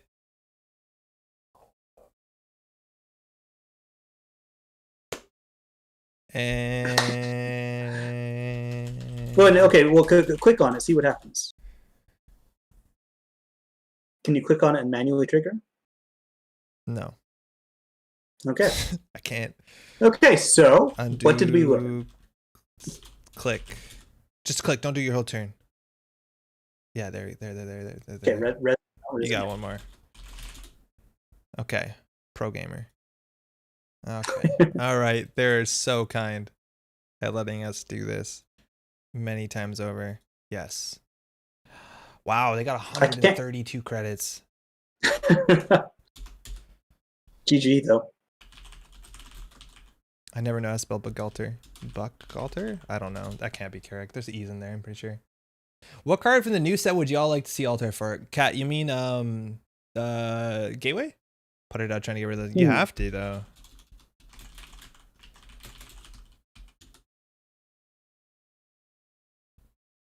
Oh. Get the clearinghouses. Yes, they didn't need it, and they're correct. They did not need it. Yeah. They really did not need it. I feel like actually did we already get for sure. Actually, let me see. 31 cards, 3 points. Yeah, man. The Vashron problem didn't even matter, but they got totally robbed. Oh, yeah, there's 6 points in the bottom. Yeah, there's 5 points coming up. Kat, yo, Pat, if Kat was to make a new alt art for a card in System Gateway, what would it be? Oh, I'm trying to remember. Did we already get cool alt art from Urtica Cypher? No, I think that one is one that, like, when the runner flips it over, you kind of want it to be super shocking, right? Almost like the really wild looking snare. I think that one would be interesting to see, like a really, really bright, eye popping alt art for. Just an opinion. Yeah. Here, let's check. Fight me. Hold on. We're gonna do some discussion, and we're gonna do a bit of a deck build. So we're done with that deck. That was a really cool deck. I'm surprised that it worked as consistently as it did. We're gonna go to set System Gateway, but we got all we followed. Oh, soon it'll be in this set. The Kisra alt arts. It puts every card in there. That's awesome.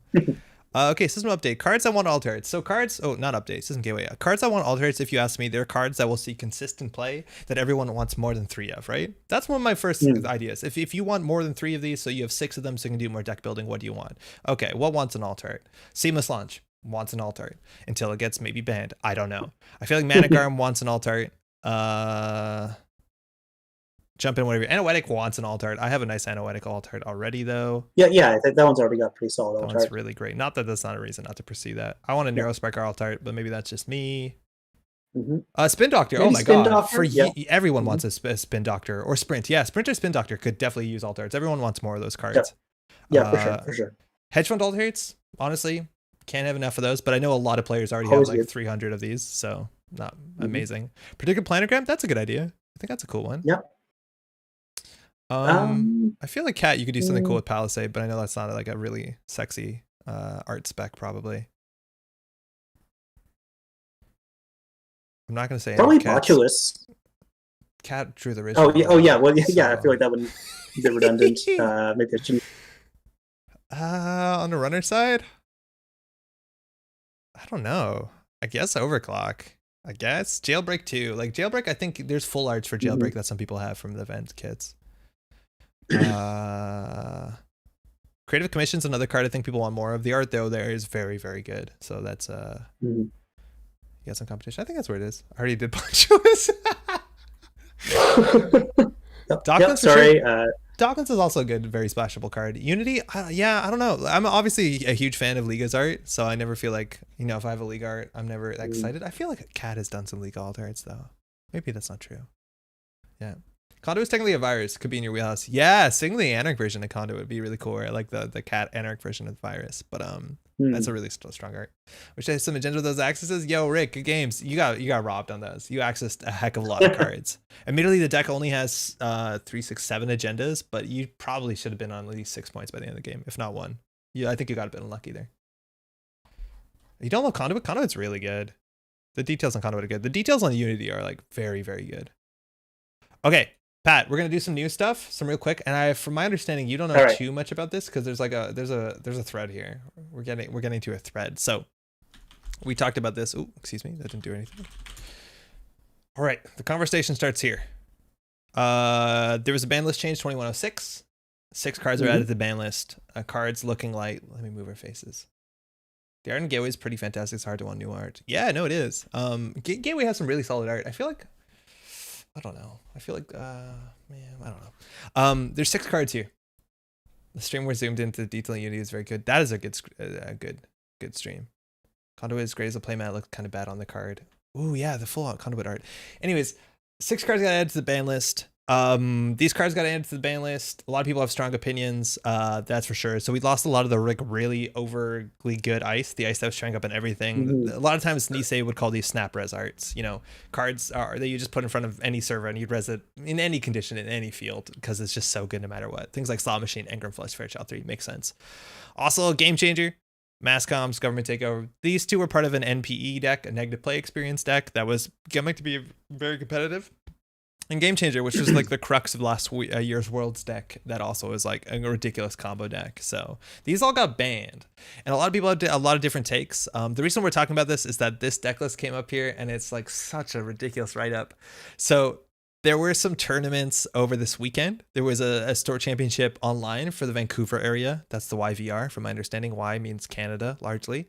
And then New York City had a store championship in Astoria in person. If you want to check out a store championship, Ysengrin streamed it. It was off of Ysengrin. It was off your phone, right? If I'm not mistaken. I watched the beginning and a bit of the end. You can watch it all. I think it might be up on YouTube too, but that might not be incorrect. And you see a lot of like pretty strong players play in the store championship. It's really cool to see Netrunner in person as well. It's kind of like really cool to see Netrunner in person, I'll be honest.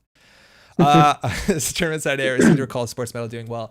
So Eric is Whiteblade 111. Friends with Eric. He's a very strong competitive Netrunner player who plays out of the prairies in Canada, out of Winnipeg.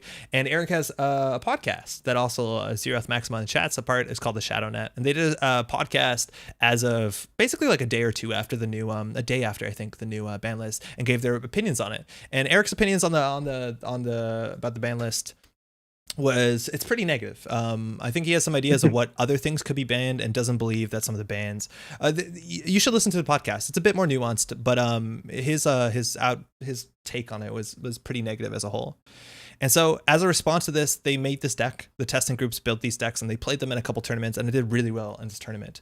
And the idea behind why this deck is doing good, according to Eric's like write up here, and the write up is like very, very memey, and it's also a bit biting. It's like it's hard to tell the tone if you don't know the people on both sides of this, because it's worth knowing. While Eric might have complaints about the standard ban list, he does testing from the standard ban list, from my understanding. So like he's working with his people. I hope everyone gets along good enough. But one of Eric's big cruxes is these sort of combo decks, losing Game Changer from them is not the biggest deal, but the biggest problem with this, why you play the nuance in the same sentence, is more about this agenda. Because this agenda in a combo deck that can close the game very consistently within few turns, this is just free points. It's just points that the runner can't steal in a meaningful way, unless they have specifically Imp or Stargate, which, mind you, everyone thought the new Most Wanted meta would be more 419 and more criminal, and not sort of the Anarchs we've seen at Worlds last year, even though this deck did succeed in Worlds. The idea is that this was the complaint, that Vashron is a problem for these decks and not removing ice.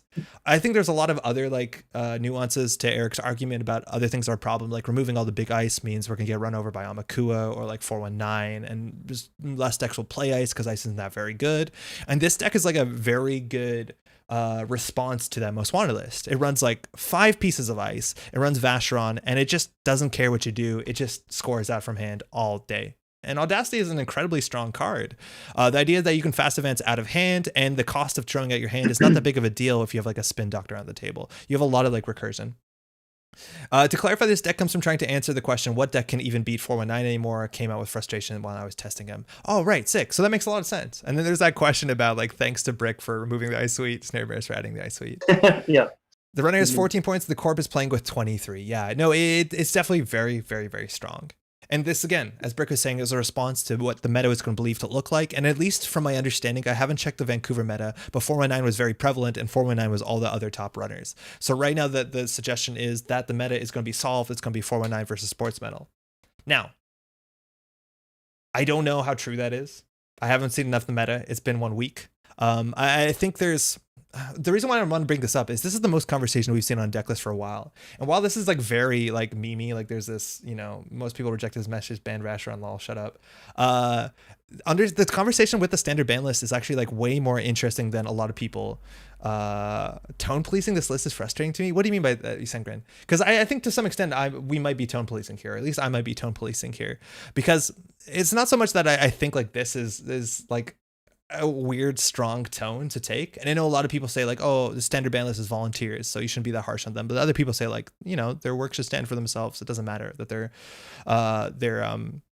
volunteers. And Kat just wrote that Whiteblade's write-up is an expression of frustration and exasperation. And that may be true, but I don't know to what that looks like, right? Because I'm not within these talks. From my understanding, the standard ban list is a committee of people that do playtesting, and they come together and people pitch their ideas of why things should look like this and why things should look like that. And at the end of the day, Eric is probably frustrated because maybe he feels like the things that he said fall on deaf ears. So, there's people on both sides that are probably really frustrated with how things are going. This new segment shows no respect for the hard work a volunteer put into memeing. Yeah, that's fair. Yo, Rob, how's it going? Yo, legitimately, there's some really fucking funny comments in here. I'm not so much of the meme comments, but they're like, well, this is the first time I've been accused of arrogance by a man comparing himself to Jesus. Man, really funny comment. There's some really good stuff here on both sides of this. Now, I'm not going to tone police this too much. I think this is a weird look. And there's a lot of people that are looking at this be like, are these people friends? What's going on? I don't understand this, as some sort of insider art. But the more the thing that I want to talk about, the dog one is so good. Brick, the dog one is so good. The ban Vacheron, we don't have enough testing. No, just ban Vacheron. Is it not showing up here anymore? I think we just passed it. Yeah, this one's so funny. Eric, ban Vacheron, no test, only ban. Yep. Really fun. Anyways, the reason why I want to bring this up is not so much doing the tone policing stuff, but I want to shout out this if you haven't listened to it. Slumpscast put out a podcast recently, just a couple of days ago, and Slumpscast is Neuropanzer and Orbital Tangent. It's worth noting if you're watching this on the VOD, all of these links will be in the description below, so you can click on through to this. But they were joined by Raja Ajar, you might know him, who is one of the people on the standard ban list team. I think that's what's called, standard balance team, excuse me. And they were talking about the process of how the standard balance team works and their goals. And this is actually really fascinating. The conversation also talks about startup, which is really cool. But Pat, if I want to ask you, the standard ban team, the standard balance team is a group of volunteers, obviously. They basically, he explained the process of how things work. So they pitch an idea, they pitch a list of possible cards they want to ban, they test it, they have a hypothesis, they do a bit of testing. And mind you, they can't do a lot of play testing because it's a limited group with a limited time. And then they refine that, and then it goes to a vote, and then it goes through. But the standard balance team has 4 criteria of what they balance for, in order of what's it called? In order of importance. What do you think is the most important thing you'd expect from the standard balance team? What is their number one priority? What's the number one priority of the standard balance team? Yeah. I'm tempted to say fun, as in removing negative play experiences. That's exactly it. Okay, cool. And this is something that I think is I don't know how well this is known because they don't talk too much about it. They said that they made a post early on in the life of the standard ban list, the most wanted list team on the Nisei side at the time. That's what it was called, to describe their 4 tenets. And their number one tenet was not to make the most competitively balanced game, but is actually to remove negative play experience. And I think that's kind of some of the frustration that comes up here, because some of the frustration I've heard from Eric's side of things on the podcast, you can hear more about it, and it's an interesting feedback for sure. Is that cards recently, things were banned like Government Takeover, those sort of decks, right, with Red Planet Couriers, Mass Comms, all this sort of stuff, and those decks are competitive. And some of the complaints were those decks haven't been around for very long, so we haven't had time to build around it and to play around it and figure out how to beat those decks.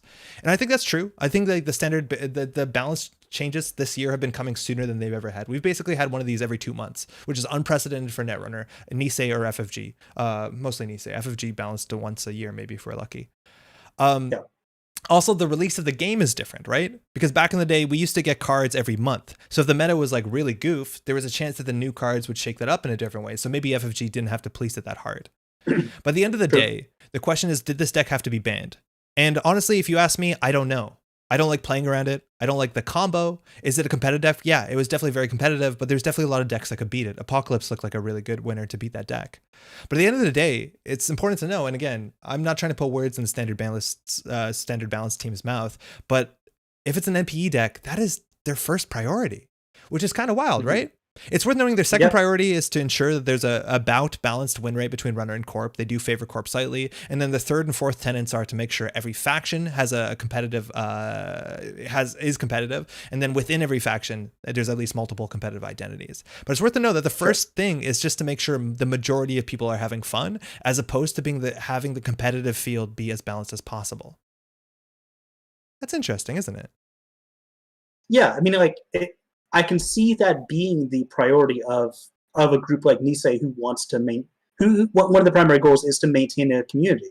And you don't do that by allowing negative play experiences to to sift through, even if it makes it into a competitive game. Yeah. And for some people, competitive means fun. It means interesting decisions. Whereas some negative play experience decks were like no decisions made by either player. It just kind of plays itself, right? I want to read everything in chat because a lot of people have different opinions. Rogue Agent specifically asks, who decides what is MPE? And you're right, that is very subjective. And the Nisei team, the standard balance team, said specifically, it's a group of people. A lot of people come together, and specifically the people that are on the balance team, mind you, and are playtesting for the balance team. And it's very worth noting that this is open to just about anybody. I don't think you can walk in. I think you have to make an application because they specifically want to hire people from different metas, from different play areas, competitive players, casual players. Like they want to get as big as a profile as they can. So the answer to that, who decides MP, it's a group thing. And there's a lot of people on the standard balance team that specifically find certain MP decks really fun and exciting, right? Like Diaper is coming up a lot in the conversation. A lot of those people were people who used to play Diaper classically. So Diaper, mind you, is this like Shaper combo deck that could win in a turn. So it's definitely interesting. And I think another thing that we do need to keep in mind anytime there's like criticism about balance specifically is that like it's a very hard thing to do. This game is like incredibly nuanced. There's a huge card pool. It's very hard to tell what a change is going to make. And the testing they do is so minimal compared to like, you know, Magic the Gathering, any big card game, any big other thing. Like it's just the scale. It's not obviously possible. But I think the bigger deal is they can't do a lot. The only thing that Nisei is doing to balance the game is banning a card or unbanning a card. It's not going to be perfect. It's never going to be perfect. And I know that like no one's saying it's perfect. No one's saying it's ever been perfect. And it doesn't mean that they still can make missteps. Like obviously that's a bit nuanced too, but it's worth keeping that in mind. It's very hard to fix this game by just banning stuff and unbanning stuff, as opposed to like if you could change numbers on cards or text or that little diamond to make that one resource unique. SPL is opaque. Yeah, wireless net. And part of this frustration is that SPL's process is kind of broken. Eric, I know, has talked to SBT and is sort of a cry for help to a broader community. I don't completely agree with that position, but that's what the Reddit comes from. Yeah, it seems like that he's very, like, there's frustration, definitely between the conversations, between the teams, and I don't know what it looks like. Like, that's the thing. Like, I don't know what the voting process looks like. I don't know how democratic it feels, or let alone it is. So, I'm not sure. But ideally, they've said it sounds good, but, you know, I'm not there. I don't know. Losing is a negative play experience for me. I just want to win. Well, but that's the thing, like Solmir, like you say that, but that sort of conversation comes up a lot. Like people are very quick to be upset about, you know, uninteractive win conditions. Like that's the thing. It's like Marcus Batty came out. I think, oh, this sucks. I don't want to play against this. And should it be banned? Probably not. Yo, now win. How's it going? Fun is an issue to fun. What's fun for one is the same for another. Sim. Other people only fun when they win. Some have fun with combos, some are fun. Yeah, no. And I think they want to balance that between a lot of different inputs. I really enjoyed the Slumcast discussion of not just standard, but also the long view of having different kinds of formats that move the center of gravity of the game away from standard. Worlds with more of a runner decathlon. That was a really cool point, Foley. So I don't know if you know this, but for Magic and other things like Flesh and Blood, the Worlds is generally not just a standard competition. It's not just standard format. Generally, to compete at Worlds, you have to succeed in Draft, you have to succeed in Sealed, you have to succeed in Blitz, you have to succeed in, I'm talking about Flesh and Blood, and in Classic Constructed. And I love that idea. I don't know how sustainable that is. Especially, that's a lot to ask from a lot of people, and we don't really do draft or sealed. But like that is so cool that the best Worlds player is somebody who can succeed in a bunch of these different skills. Mm-hmm. Like every deck is MP until you learn how to play against it. Yeah, Sid, no, that's true to some point, but there are some decks I think that are more egregious on that. Now we have started with no ban list. There's a format for those who don't like the SPL or people that prefer a more stable meta. I understand that, Daojin, but I still think like not having a ban list does not inherently mean it's a better environment. Because there's a chance that Startup would want a ban list. Half of Netrunner players think CTM's MP. Yep. CTM's more MP than Diver. Changed my mind. What are they doing to fix negative play experiences? Sarcasm. Is it super hard because my favorite decks to play against are super MP? If I had my dream Netrunner, I'd play large against Corp C and IG. That's so wild, Brick.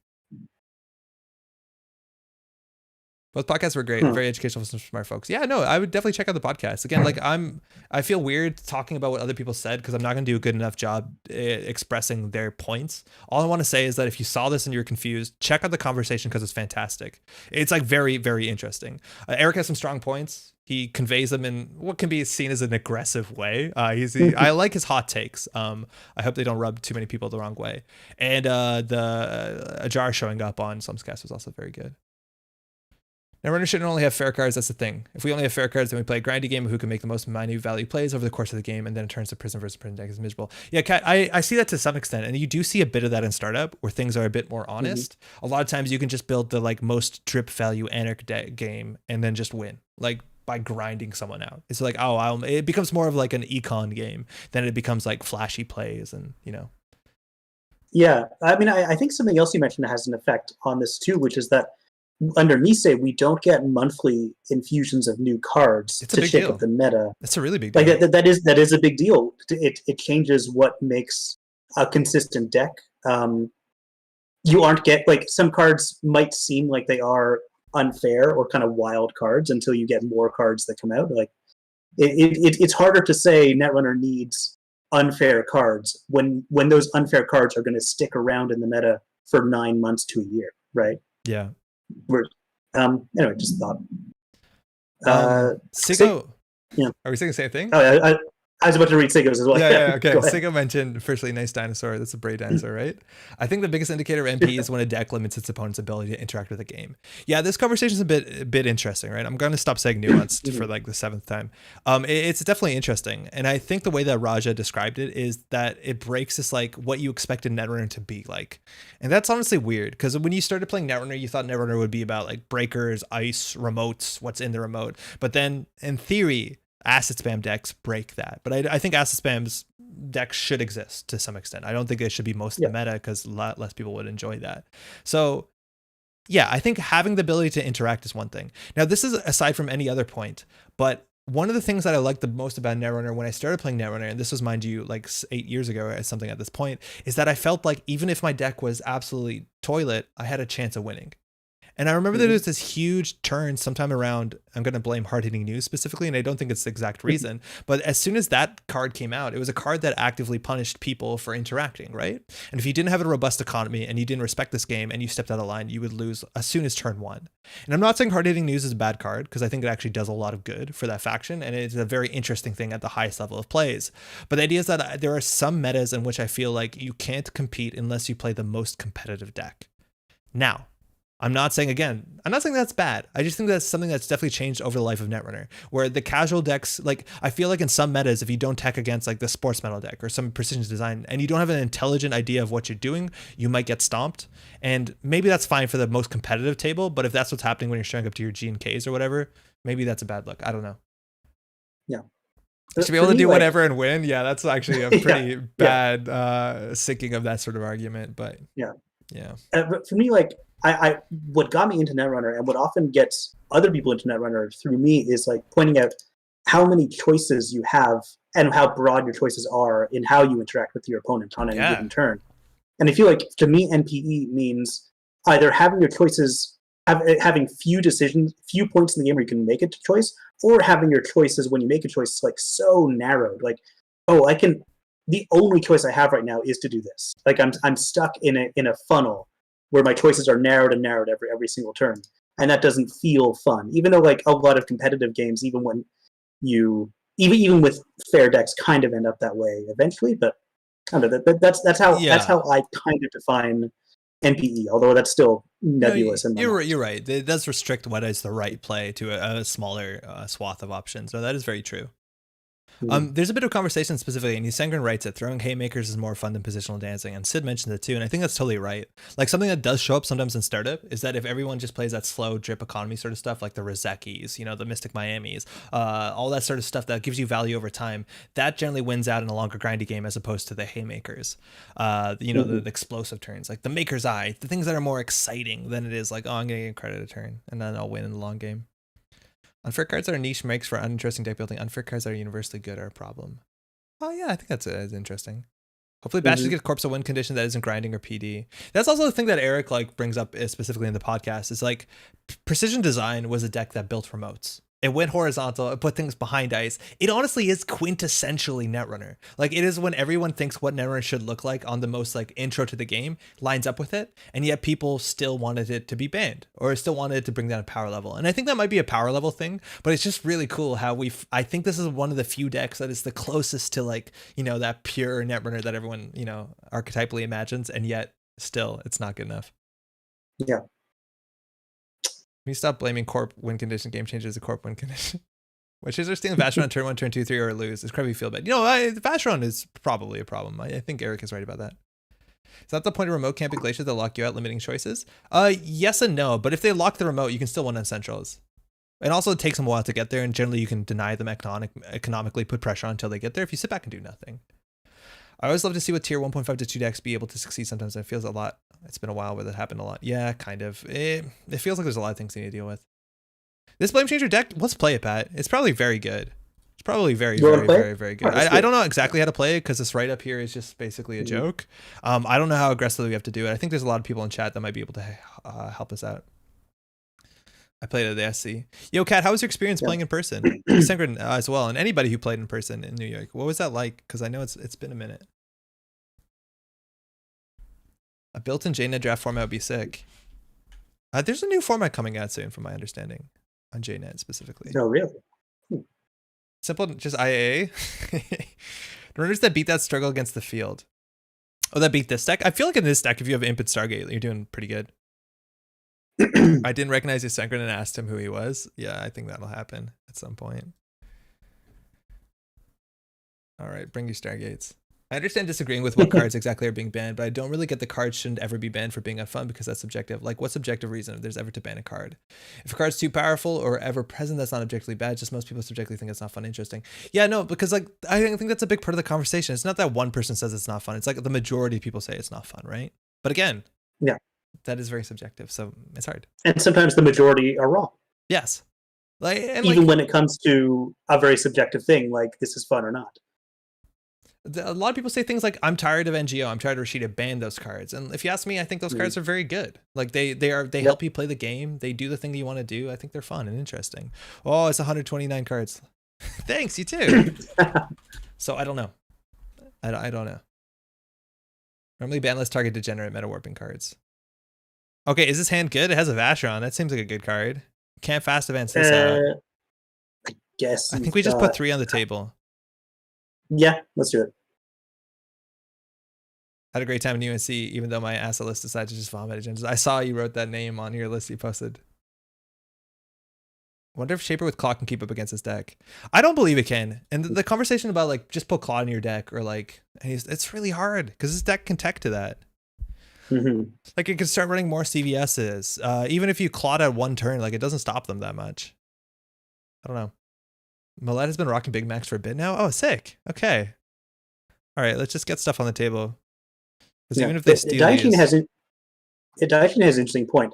Isn't the idea of a diverse game with many win con is that you can't have a deck equipped for everything? So that makes me think like even if you have many fair win conditions, if each individual win condition is fair, it still creates a difficult challenge for your opponent because they still can't possibly build a deck that deals with all of them, even though runners are meant to be more generalist that compared to the corpse kind of specialist deck building.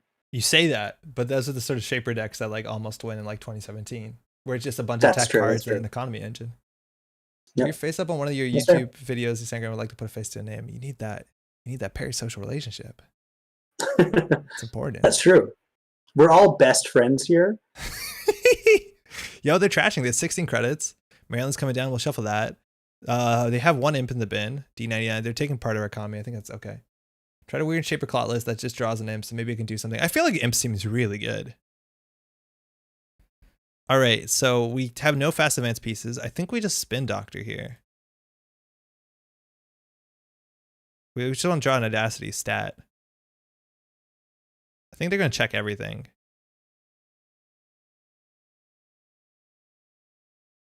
Let's waste their time with these remotes. Second phase reveal at 10k subs. Or Clan Vengeance. Speaking as someone who doesn't play anymore, I would love to see something like Temujin come back. Oh, it's called Red Team, and it's not that good. It's fine. Or Clan Vengeance. Clan Vengeance honestly would be incredibly strong right now. And because Zero's back in, right? Yeah. Sure, you can't win on just that. You still need to steal Genesis to win, but surely so send a better matchup. You see, this did waste their time and money. I'm okay with this. Yeah. And if we top deck on Audacity, what am I gonna do? You know how it goes on YouTube. You dye your hair blue. You buy a Red Bull machine. I think we finally have to get ads. Like, what is Squarespace doing that they are not coming to us? Wix. Yep. So we can score out next turn. So we'll do new remote hedge, I guess. I don't know. Buying name tags for the next SC. Name tags are so good. That's something you only see at like the lasers tournaments. They're so good. Yeah, I was about to say name tags would be great for a lot of tournaments. Yeah. My face is probably on stream. I haven't watched the whole stream yet. Oh, please don't hit the one card. They hit the one card. Damn it. It's okay. We'll draw into a Vashon again. Yeah, I was actually thinking like if I host an Ashes tournament at some point in Montreal, like I would probably set up name tags, voluntary name tags for people, because we know each other from Discord, but not necessarily in person. This is something also that's really interesting that Raja said on their on the podcast. They talk specifically about they set up a place to do a league. If anybody's watching this on the VOD or live, I would be somewhat interested to run like a 7-week league. And Raja has some really cool ways. Basically, you get points based off of your matchup. You have a week to play the game. Any additional games you play, any times that you play different IDs, you get points. And it values winning, but nowhere near as much as just playing the game. And I think that's a really nice way to get organized play in. Name tags with space for pronouns? Yeah, no, for sure. Lockstick, how's it going? The names, hold on, I'll do my turn first. Draw. I was going to say specifically, the name tags at the last of Lasers tournament was your name. You could write your pronoun in it, but there's no proper space for it, I guess. And then they would have like a Netrunner joke. So you could pick the name tag that had the best joke on it. So mine was cards in hand, which is something I'm very known for saying. With handle helps too. Handle is also a really big deal. Mm-hmm. Yeah, exactly. Yeah. Okay. I don't think we'll biotic add something here. Go on HQs. They'll hit an agenda here. Our deck is all agendas. Gotta buy big name tags. Yeah, you do. Mining accident? I don't think we care. We're just playing with. Yeah, I guess not, because we don't have a lot of ice that's really going to matter for that.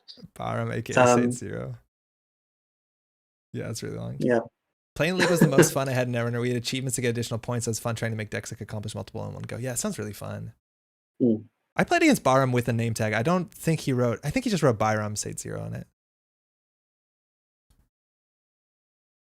Oh, they have Carnivore. Oh, that's so good in all the cards max. Yeah, for sure. That's great. That's a really clever include. I like that a lot. Like you're going to get a lot of value out of Carnivore. Put that just on HQ then. I mean, my concern for their deck is like, what if they run out? You need buffer drive. This is just hubris to assume they will never run out of cards. What isn't good in Max? Some combinations of cards, but yeah, no, it's great. Arcus is already dead. Bring Aaron Moran back. No, Aaron Moran is a mistake. Because even if it's not about tag punishment, it's just too much free draw. You just can't. It's way over curve. I don't think the tags part is the most important part of it. Obviously, it just makes tag strategies dead, but just the amount of free draw. Think they have multiple different consoles? Yeah, they definitely do. Yeah, Aaron Moran is just way too good. Gatekeeper, you probably want Essential? You really think so? I don't know how they're going to deal with this besides a Botulus. But I think we need to get another drafter here in R&D. Let's see if they Carnivore or something. BP makes cheap and trash? Yeah, that's fine. The difference between 5 on 4 on a Jeeves is not a big deal.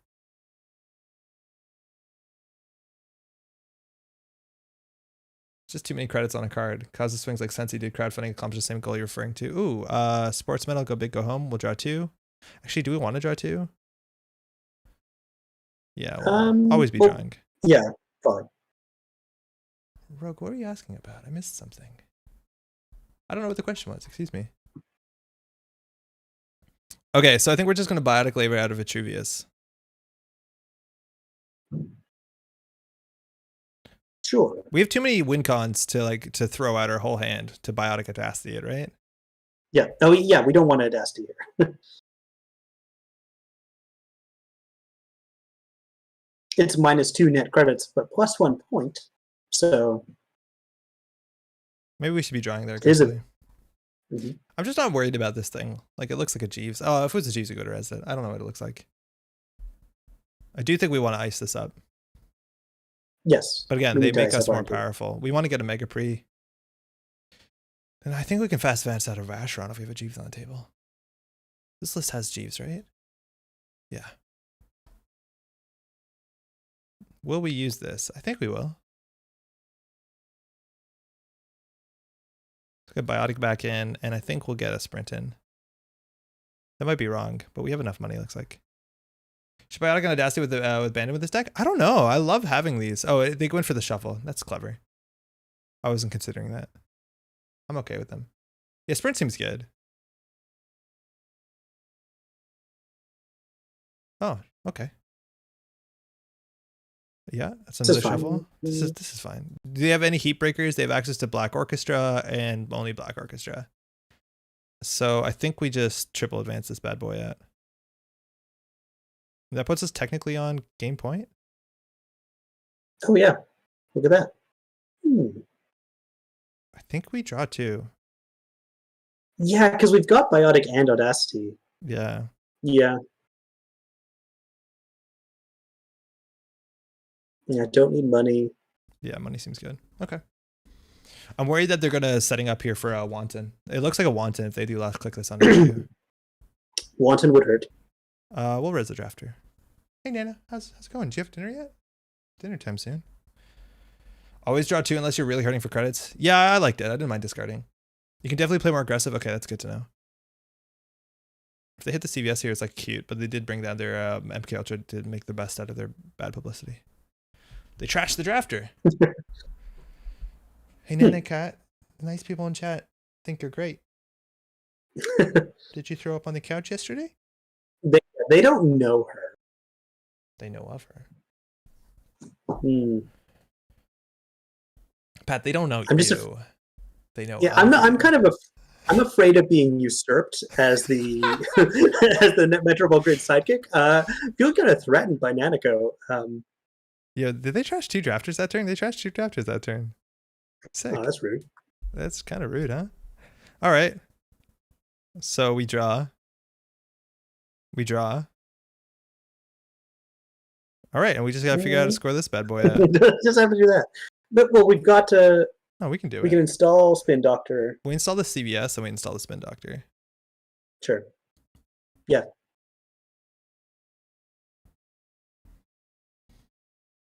Nana, you want to come say hi? Okay. Okay. Yeah, he doesn't have like screen presence like some other people would. You can say hi to the stream. You don't seem very happy about this. All right, if they do trash or if they do choose to imp or spin our Vashron, if they hit it, we can always Spin Doctor it back. If they steal it though, they have to wait 3 turns. So a lot of times you do want to imp it. Oh, they have Friday Chip.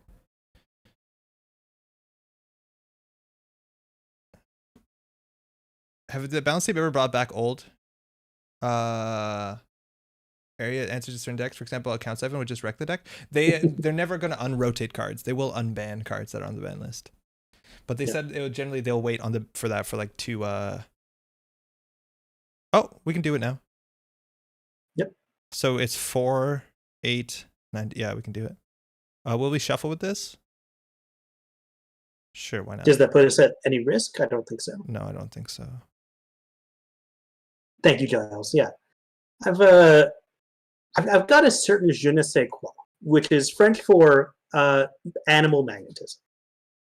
Why no? There because they had a Black Orchestra. Purging there didn't matter. I guess I could have saved us the imp. Oh, you're right. Did they already imp this turn? Hold on. Did they imp? Yeah, they imped. Okay. Yeah, maybe we should have rezzed. You're right. Just not the high. Okay, we win. They don't have access to clot. I think they have said they will not be reprinting rotated cards. Because they can trash it. But I mean, they might reprint them in the various system updates as they come out. But more likely, we'll be seeing a lot of soft reprints. Yeah, like you're saying with Spin Doctor, Cormacaroni. Yo, what's really cool? Hold on, I just want to not goof this up. Yeah, okay, the deck does what it does.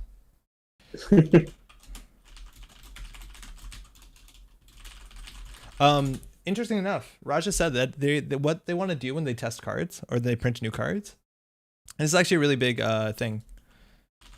When it comes to new cards, a lot of times you'll see like people will do their custom Netrunner cards posted on Custom Card Mondays or on the subreddits or whatever, and a lot of times I will look at some of these cards and think like, oh, you can't print this because the way that it interacts with this other old card that's in standard is busted, right? Like that's the thing. Turn 10 slow draw, huh? I think so. But yeah, turn 10, huh? And like, with all due respect, they weren't very close to winning. Like, they still have to steal a lot of agendas. Anyways, one thing that they said specifically is that if a new card comes out or there's a design design space that they're very excited to explore, but it is problematic the way that interacts with an old card, they would actually ban the old card, and instead of not making a new card. You know what I mean? Like if there's a card in Flashpoint that they think like, oh, this will be broken with this one niche card or this one card back in the day, they'd actually say we'd rather print the new card and just ban the old card, which is fascinating because that actually opens up a lot of design space for things that you might look and be like, oh, you can't print this. Yeah, it's a very forward thinking way of it's like a very design focused way of thinking, which I think is fun and will keep the game interesting. Isn't that how Dorm Computer died? Sort of. I think Dorm Computer was more about the meta than it was like a certain interaction, but maybe it's an interaction. Oh, no. Anyway, just for you. Apparently we kept a hand that didn't have any scoring tools in it, so that's on us. We got the scoring tools eventually. This deck might have Clot. We just jammed these on the table, right? Let's see who he plays against. Chris got second list or champion this deck. Oh yeah, I did see that matchup. Dorm died for Liza. Dorm died, I also think, because it just absolutely destroyed any tag based like ice suite, like IP block. You can't play any of the like eventual yellow stuff. You just can't play it. Data Raven, etc. I don't think Liza is the biggest deal, but I might be wrong. We're gonna mulligan. It has no tools. All right, top deck and agenda. Score it out. Damn it. Drafter on R&D. I'm drawing Install first. Nico. Draw first, yeah. I think we use this to draw too. You think so, huh? Yeah.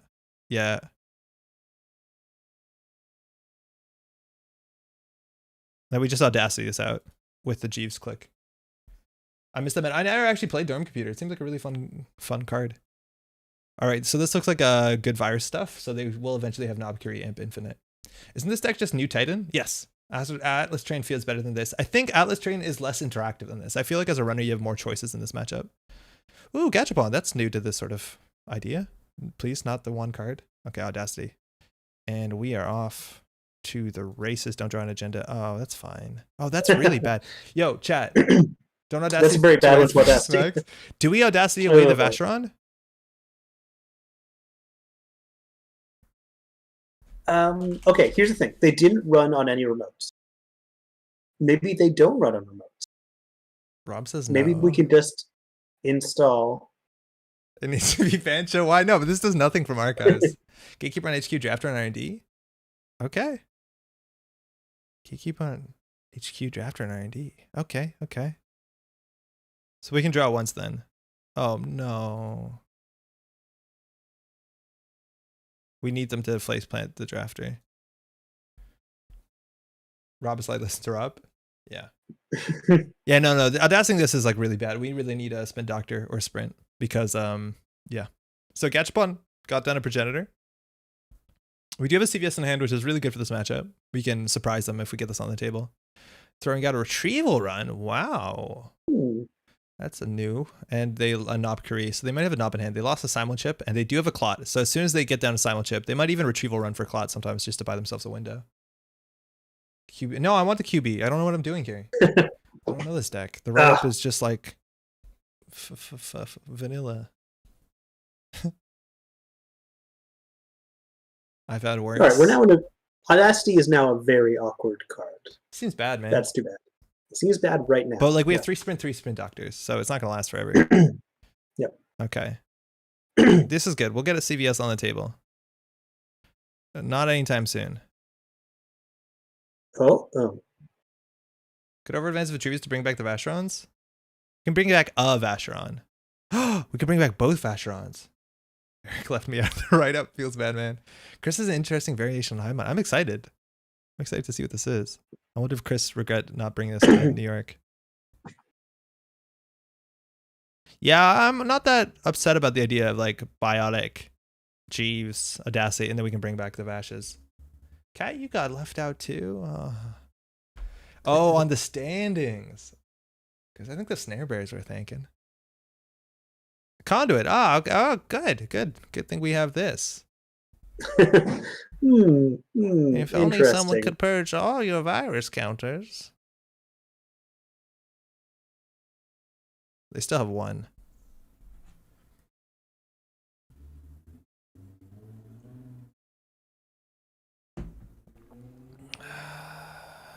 I will never financially recover from this. Oh, wait, what are we doing to install? Oh, I did that wrong. Whoops. Server 3. I'm going to bring back the lateral. Installing CVS, returning lat. Literal, not the ID. I don't like that as much as the canonical one. I covered it in my video.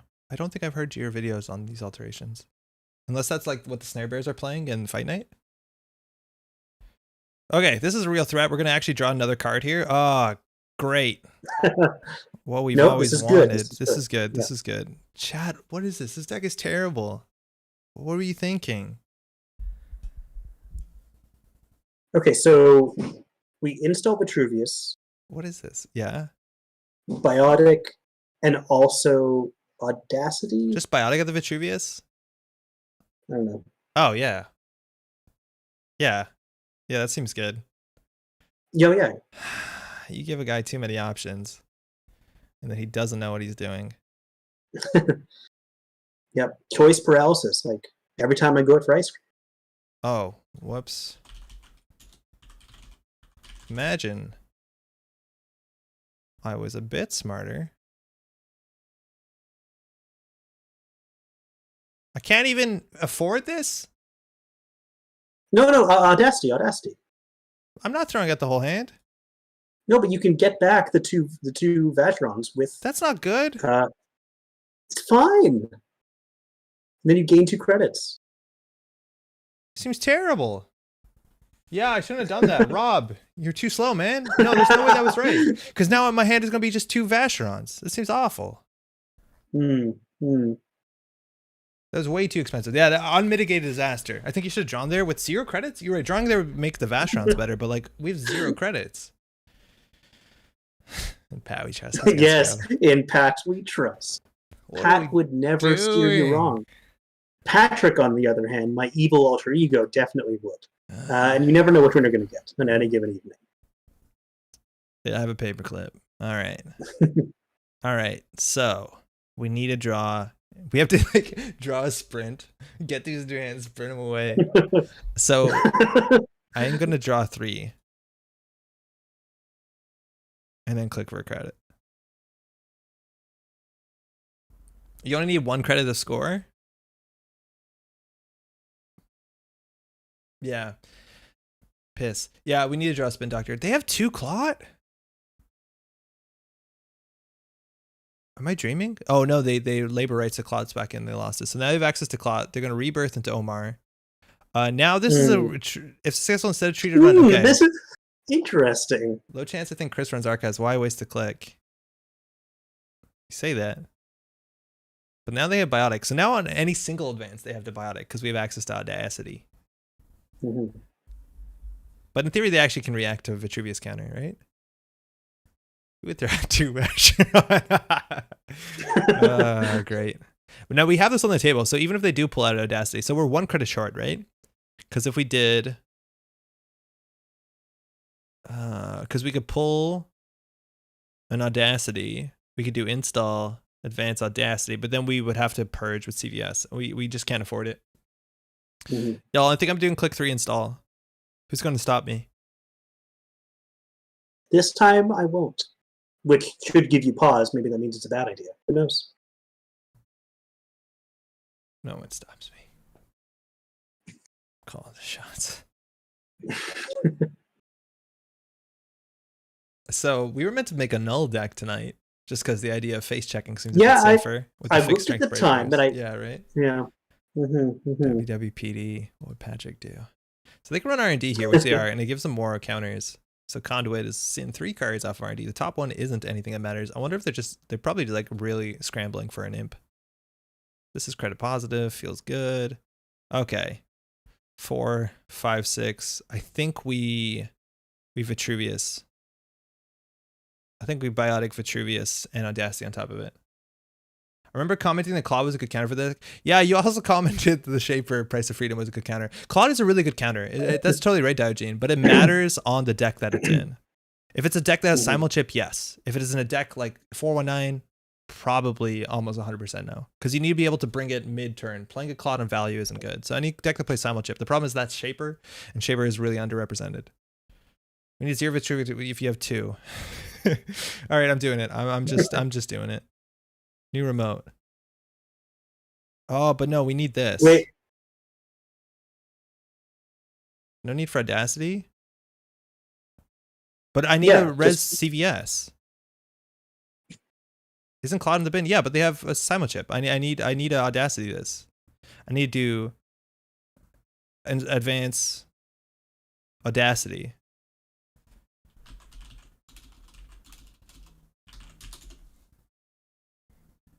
Do we need to turn to hedge? Yeah, I think you're right.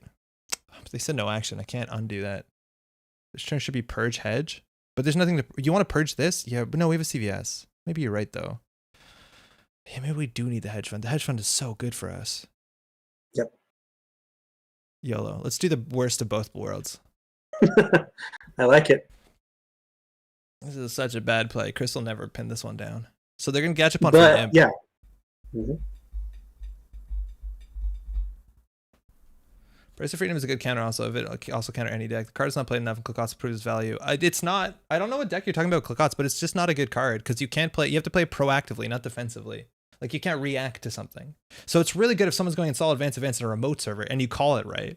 But against this sort of deck, no, you just buy a turn where they sit back and do nothing. They'll go R&D. They know we have a CVS. Why are they charging this? Why are they charging this? They know what we have. I think we CVS here, so they spend 3 credits. Yeah. Yeah. But then we don't have CVS. Yeah. So now they see 2 cards. So I think CVS means you can't block Claude. Yeah, but they also we have an agenda on the table, and we'll be able to get a Vitruvius counter on this cheaply.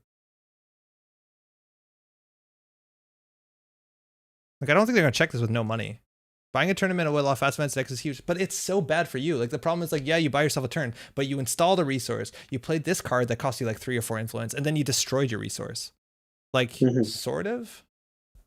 And you couldn't have been positive that the next turn would have been the winner anyway. Yeah. It's a risk. It's like on top of everything else. Not a good card out of very niche combo decks. Like you can't tempo that in 419, right? Chris. Damn it. They use their Simulchip though. Oh, okay. Oh, spin duck. This is fine. This is fine. We came out on top. Okay. All right. This is so good. Yeah, I know. Watch me goof it up. Do I Biotic at Luminol? Or... Yeah, we bought it at Luminol. Yeah. Then we have a billion clicks to like fix our garbage. We have 4 clicks after this. Seems good. Draw 2 because we don't have agendas. For sure. We have agendas. Okay. Install this in server 3. I think we just install this in a new remote and click for credit. Sure. We probably shouldn't be clicking for credits. I think we should be using Vitruvius for hedge fund even. Yeah, clicking for credits is probably bad when we have 2 Vitruvius counters. We need 1 for CVS, which we can clicklessly install with red level. Yeah, I think we should have got 5 credits. That being said, we have 5 credits here. This will be an HQ hit. R&D, okay. Oh. Okay. They're on real points. Oh, that's scary. Yeah, we need to get the CVS back on the table. I think we should have got the CVS out. Yeah, fast advance. They're not threatening Claude. Yeah, this is a problem for us. Yeah. This is how they're going to win. We definitely need to get CVS on the table at all times. But we know where most of the agendas are. You probably FA of Vashron from Archives next turn. Oh, yeah. No, we definitely can. And like, you're so how many agendas are left in R&D anyway? Apparently not enough. Yeah, so wasn't too worried about that. Double Audacity even with spin to draw us the 2 we need. This needs 3 though, no? I think we have it. We do a biotic. I think we must have it. Includes itself. Oh, I think we have it, right? Mm-hmm. Okay. So we could do money no matter what. So we could do install. So we pull it, we install. They can't call us. We install it. Okay. Then we do biotic. Yep. Then we do triple advance. Yeah, no, we can do it. I'm feeling. I'm not. Yeah, I'm not doing math. We can do it. That was the safest HQ ever. Was Vastron in archives. That was next level. You're welcome, everybody. Come on. Oh wait, no, we don't have enough clicks. Oh no, we do because we get one. Yeah, we get one. Yeah, we get one from Chiefs. Yeah.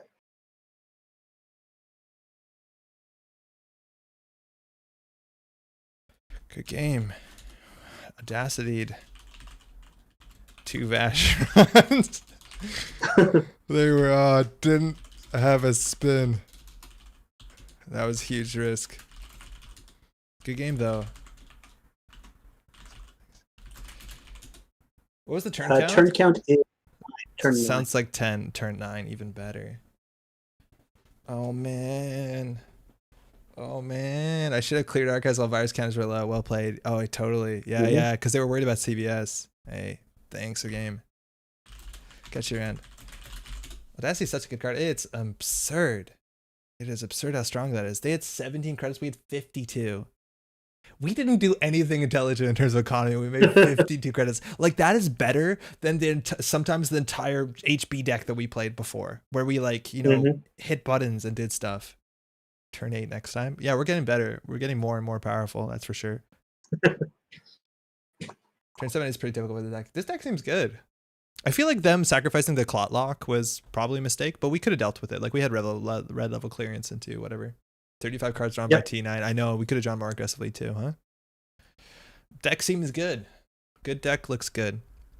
Maybe I'm evil, but I love seeing the corp rich and the runner poor. I think that says more about your take on capitalism. Eat the rich. Pat, it's 11. We don't have time to build not enough time to build a deck and play it. We don't have enough time. All right, so what do we do? Did you ever build your red and white deck? No, I never built it. We kind of. Okay. No, that's fine. That's fine. That's fine. I went with that. Did you build one? I did, but it's terrible. Okay. Do we want to play the other good stuff? Do we want to play 419? What kind of null did you want? I just wanted to see, like, with less bad face checks and Buzzsaw and Cleaver and even Amakua, could we just build like a good stuff, like looking for a job null? And I think null with DreamNet also makes it a bit more palatable. Probably got 10 jam 40-ish games for midnight. Play Sengren's deck. Which one? The Asa one? I think it's on the front page. Sengren wrote unexciting max and flood city Asa. If this is a virus max, I'm gonna have to say no because it's too late and I'm not very good at piloting these. Yeah, it looks like a virus deck. So I'm gonna say no in that one. This one, this just looks like good stuff. This looks like no nonsense Asa, no defensive upgrades. This is just jamming stuff. There's no way that works. With MCA, oh, I'm in.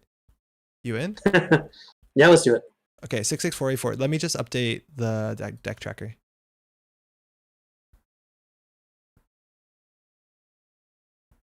One second. 66484. Save. Okay. That should update in a second. We'll just get this in. Old school tablet, I see. Kind of looks like it. The also list is fun. It felt solid. How do you win? You just jam behind ice? Like, there's nothing else to it. There's no defensive upgrades. I guess it's MCA and Posterity, which Tataki is a big fan of. Yeah, apparently. They even monkey faced it. Like, that is a lot of hate. 2 for games. That's a bummer. You gotta get better in Netrunner. But 50% of the time, it works every time. Yeah. Yo, how long is the drive between Boston and New York? I think like Montreal, Boston, New York is a perfect triangle. Wait, no, that can't be right. No, that's definitely not right. No, I don't think that's right. I've never been to Boston. I'd like to go. Oh, Boston's pleasant. Been a couple Yeah, times. I just want to listen to the harmonious accents. 3 to 4 hours. I remember being a kid. So my mom spent a whole bunch of time. The first time that she went, she moved across the ocean. She spent time in Massachusetts, and she loves it. She's like, was really into that sort of like Martha Stewart kind of New England vibe. Cool. I remember going to Boston as a kid and getting fudge. Why were brownies the thing that Boston's known for? Is that a thing? I want to go to Boston until they're actually there, and then you're just stuck in Boston. I remember going to Boston in the middle of the day, and it's just like, this is okay, I guess. I guess I do kind of associate New England with fudge. Yeah, right? I don't know why, though. Took a nice, easy train. Nice. Watching Boston residents play daily game. Oh, The Onion. What is this? Everyone wants to go to Boston until they're actually there, and then you're just stuck in Boston. I'd also like to go to Chicago. Like, Chicago's one thing that I haven't done. One thing I haven't done in ages is go to see like a good comedy show or an improv show. And I know Montreal has. Like, what are you doing? Hey, well, no, I know. But like, Chicago is like a key place for that kind of stuff. I'd love to go there. But yes, I live in Montreal. I might as well take advantage of the fact that Montreal is like a comedy capital. Going to Chicago tomorrow? No way, Cody. That's a good coincidence. Tell them I say hi. We just jamming Asa here. Oh wait, we have diversion. Diversion's a thing in this format. We shouldn't have kept this hand, huh? I guess if we diversion, we can just like res everything. Yeah, that seems solid enough. Yeah. The problem is they're going to steal our Vitruvius. Oh, I'm going to let Rob down. There's no way this is the right play. I should not have kept this hand. At this point, I'm a coward to draw a second click. That would be awful. Where was this hand all weekend? This is good. What do you want me to do? You said Grin. I said Rob. You both have yellow names in Twitch. Sorry. Jam both of these? Because, like, I guess Steve could maybe run HQ here. We win 50-50s. Startup month over, Bacon? Yeah, it is. But that doesn't mean we'll never see startup again. But we're playing with all the cards. Ooh. Bravado remote. Okay. I wasn't ready for this. Yeah. Might as well. Only cost us 3, really. You can still res some things. Right now. Yeah, a lot of times they want to run an HQ because of their ability, but they need to get 2 cards in their heap. They can't trash? No, they can. It costs 1. Now they're going to run, yeah. Yeah, you see? We'll get lucky here. Choose which cards are removed from the game. Bravado. Yeah. Never mind. He was on 0. Wait, was he on 0? Oh, he was on 0. Oh, beans, because they installed Swift. I am not a smart man. Swift and Crim is always APOC. Yeah. That one's on me, y'all. My bad. Oh, we have Lakshmi. Lakshmi is so fun. So we'll hog an HQ. Oh, interesting. Yeah. Or we'll get MCA down. So we'll put this on HQ. We have another one of these. So that's why we're running 3 of each. We're running actually like a 21 agenda point suite, if I'm not mistaken. Because we want to run 3 of each. So this is like confusing for them, that's for sure. So I think we want to get this down. It'll fight against the APOC slightly, but not enough. We'll get this on HQ, and then we'll hit this. Man, not having enough Mirrormorph clicks. Yeah, I miss it already.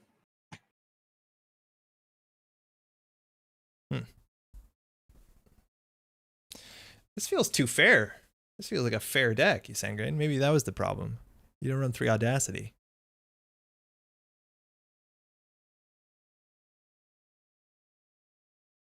There's that gamble. We gave him Boomerang on on the remote server. They want to get that down. I respect that. They respect that as well. What's server 3? It's just a Maryland. We just couldn't afford it at the moment. They didn't bravado that. I don't know if they could have afforded it. Man, people are not trashing Nico. It's so much value. Yeah, that's great. Nico's so easy to trash too. Yeah. Let's fly. So we're not really using Asa very much, unfortunately. No. And we don't have fully op in the deck, I don't think. I'm gonna check. We do. Never mind. Yeah, we definitely very much do. Yeah. Uh-huh. Mm-hmm.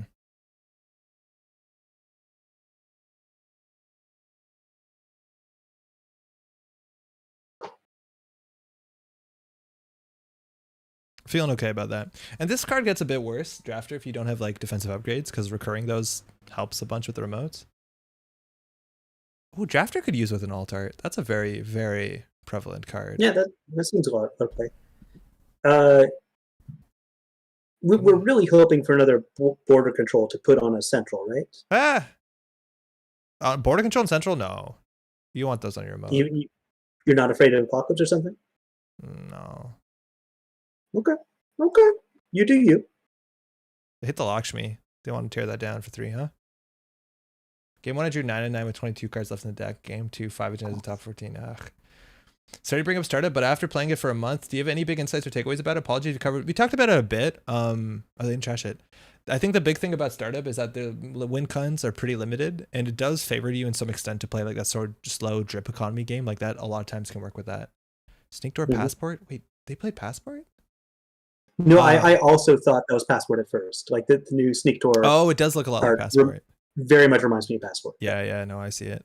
Their money is really bad now. I mistake the art. So we can either jam this thing out, or I think we double advance this and put a thing on archives.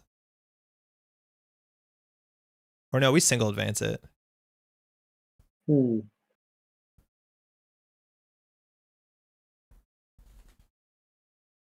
Where'd all the money go? All their money? Man, Sneak Door is expensive. Yeah, their money. I think they have a dirty laundry in hand, so we're gonna see the hit R&D. And if they hit the Hagen, mind you, it does trash the Sneak Door. True. That'd be fun. We got Hagens on both centrals we care about. Could this deck just play Vatron? Could that make this deck less fair? Yeah, I would protect archives. Yeah, I'm definitely going to protect the archives. You can't give free access to Steve. It's way too much value. All right, we're just going to score this out. We have biotics in the list. This also lets us recur other win conditions. Next turn, start an MCA. Yeah, I think so. I also wonder if we get the Lakshmi down and res it before we res the MCA, so we're at 2. Oh, double prepaid. I don't know if the game's going to be long enough for that to pay off. But they want to play a lot of events. They get a lot more events with Steve, that's for sure. So we'll get a shuffle here. Oh, that would be good too. So we can do install, hit. I'll get the Lakshmi down. What is the Lakshmi going to really do here, though? It'll give us counters. And then HQ runs are a fair bit worse. But you're right, it's not amazing, but you need to build this up sooner than later. Yeah, true. Pat, jogging as he's striving. I think he played some fighting games before. Oh, yeah. I mean, the only fighting game I have a lot of experience with is Mortal Kombat 11, which I'm a huge fan of. Let me just go back in the conversation a bit to find out where we are. Oh, yeah, the new one. I haven't played that game yet. Seriously, I might just score the GFI rather than the MCA. I could see that.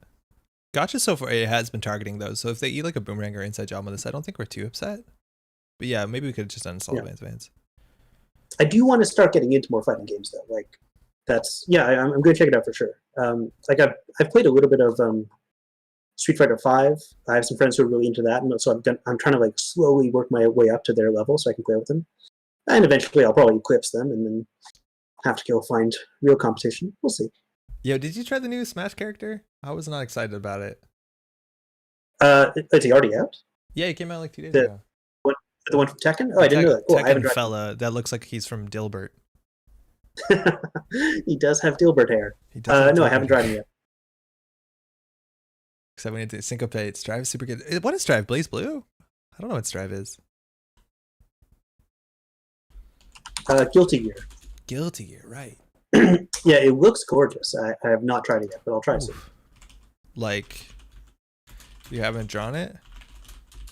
Or actually gone. Jeeves does let you score with MCA click sooner. It does help a fair bit. I want to get that on the table next. But if we draw, like if we get really lucky and top deck the next global food, we can just install it naked. Is it in the temporary space under my HQ?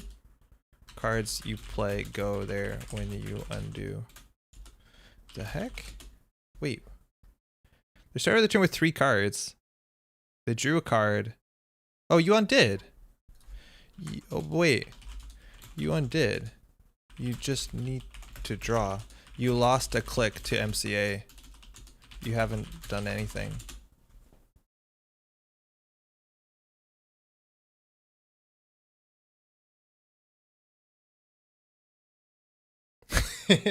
Yeah, I think they were looking at 4 clicks and be like, where is the thing? That work? Yes. No problem. Yeah, it's just sometimes you look at your clicks and be like, 3 clicks? Like, what did I do? It's because of MCA. Kind of like Rocket League easy pop in a match. Love the design. Definitely loving the character names in Guilty Gear. Got Saul, bad guy, Ram Lethal. And Ram Lethal is just one name, one word, one name. What do we do here? So if we install Global Food Initiative, no. So we need to hit this, get Jeeves on table. So we'll draw, put Jeeves on a table. I don't think I'm gonna ice it. And hit this. Play a character called Potemkin. That seems like my kind of stuff. That's Anchor Whale? I don't. Netrunner is taking over the Twitch chat to just shout out the names of Guilty Gear characters. Yeah, I don't know anything about Guilty Gear besides people adore it. We know they have a botches in hand. Putting it on my list to try. Netrunner, I missed when you said what console or system are you playing it on?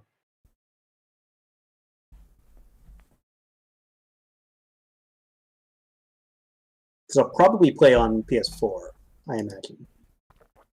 But maybe on PC. Who knows? Yeah. Okay.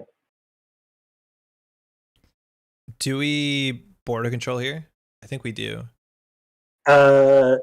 Because that one more because it eats the boomerang and then they have to eat this. Yeah.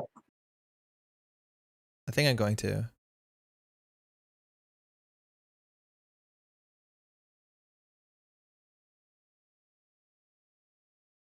So it eats a boomerang and they have to go back again. PC Gamer here. Arxis, think of us as second-class citizens. Is Feels Badman a name of a character? Because it seems like a name of a character in Guilty Gear, based on what I've seen. Let them spend tools? I did. But not for any reason. Oh, man. Scrub is asking for book recommendations. Mm-hmm. Oh, boy. We're like, mostly what I read... sorry, what was that? They're letting us fire Drafter. Ooh, that's... Okay, get border control back, right? Yeah. And I'm going to just install a Rashida last click. Mm-hmm. Oh, and I can install on top of it? No, thanks. This is fine. Ignore me? Okay. Yeah. I mean, Scrub, mostly what I read is sci-fi, because I'm in like 3 sci-fi book clubs. One of the best ones I've ever read in our book club was Spin by Robert Charles Wilson. You got your Canadian content in there. You got your CanCon. I didn't know he's Canadian. It just you recommended me that book. I own a copy of it. It's really, really good. Oh, cool. Yeah, I like Spin a lot. A big fan of that author. Although, like, having read several of his books, I see that he's constantly rewriting the same scene over and over again in subsequent books, like perfecting it a little bit more every time. It's very interesting to really get to know an author like that and see them slowly perfecting these like really minute little stylistic choices of theirs. But Spin, I really recommend. My whole book club is a big fan of that book. Spin's great. I haven't read any of the other stuff. Yeah, I'm not a huge fan of Bryan Sanderson. I tried reading the first Way of Kings, I think, and just could not get into it. But I'm also not a huge fantasy reader. Like, my favorite fantasy series is probably King Killer Chronicles, and a close second is Lois Bujold's Chalian series.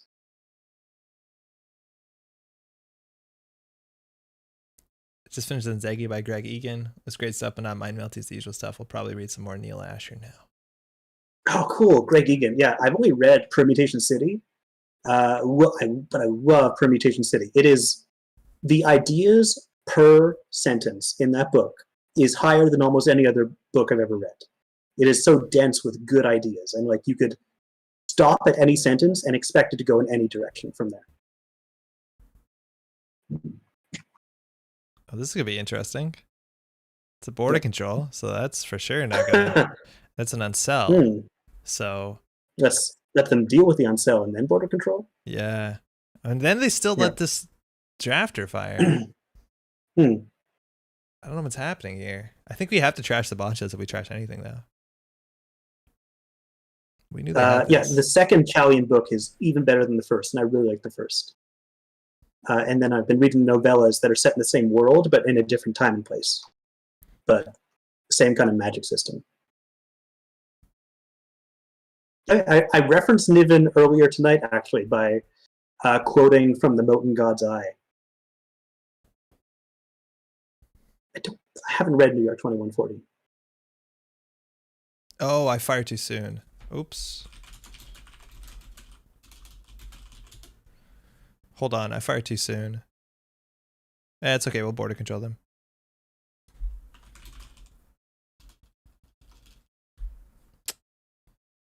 Forgot they can click through things. Yeah, please. My B.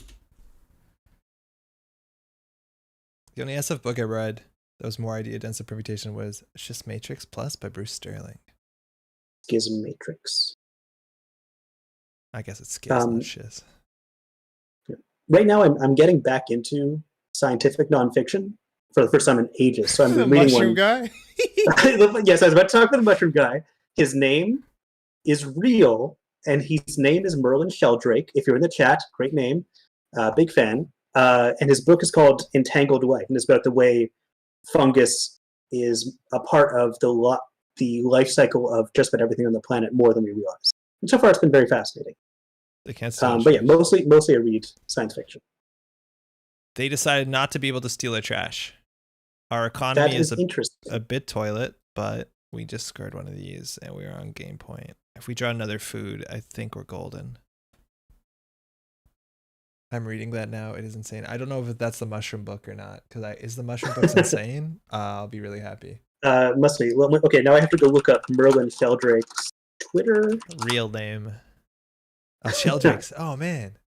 Amazing. Oh, A Memory Called Empire is fantastic by Arkady Martin.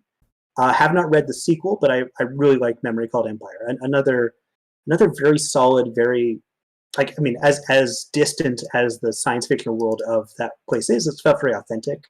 She spent a long time like inventing a whole new genre of poetry that existed in this one culture. Very good work there.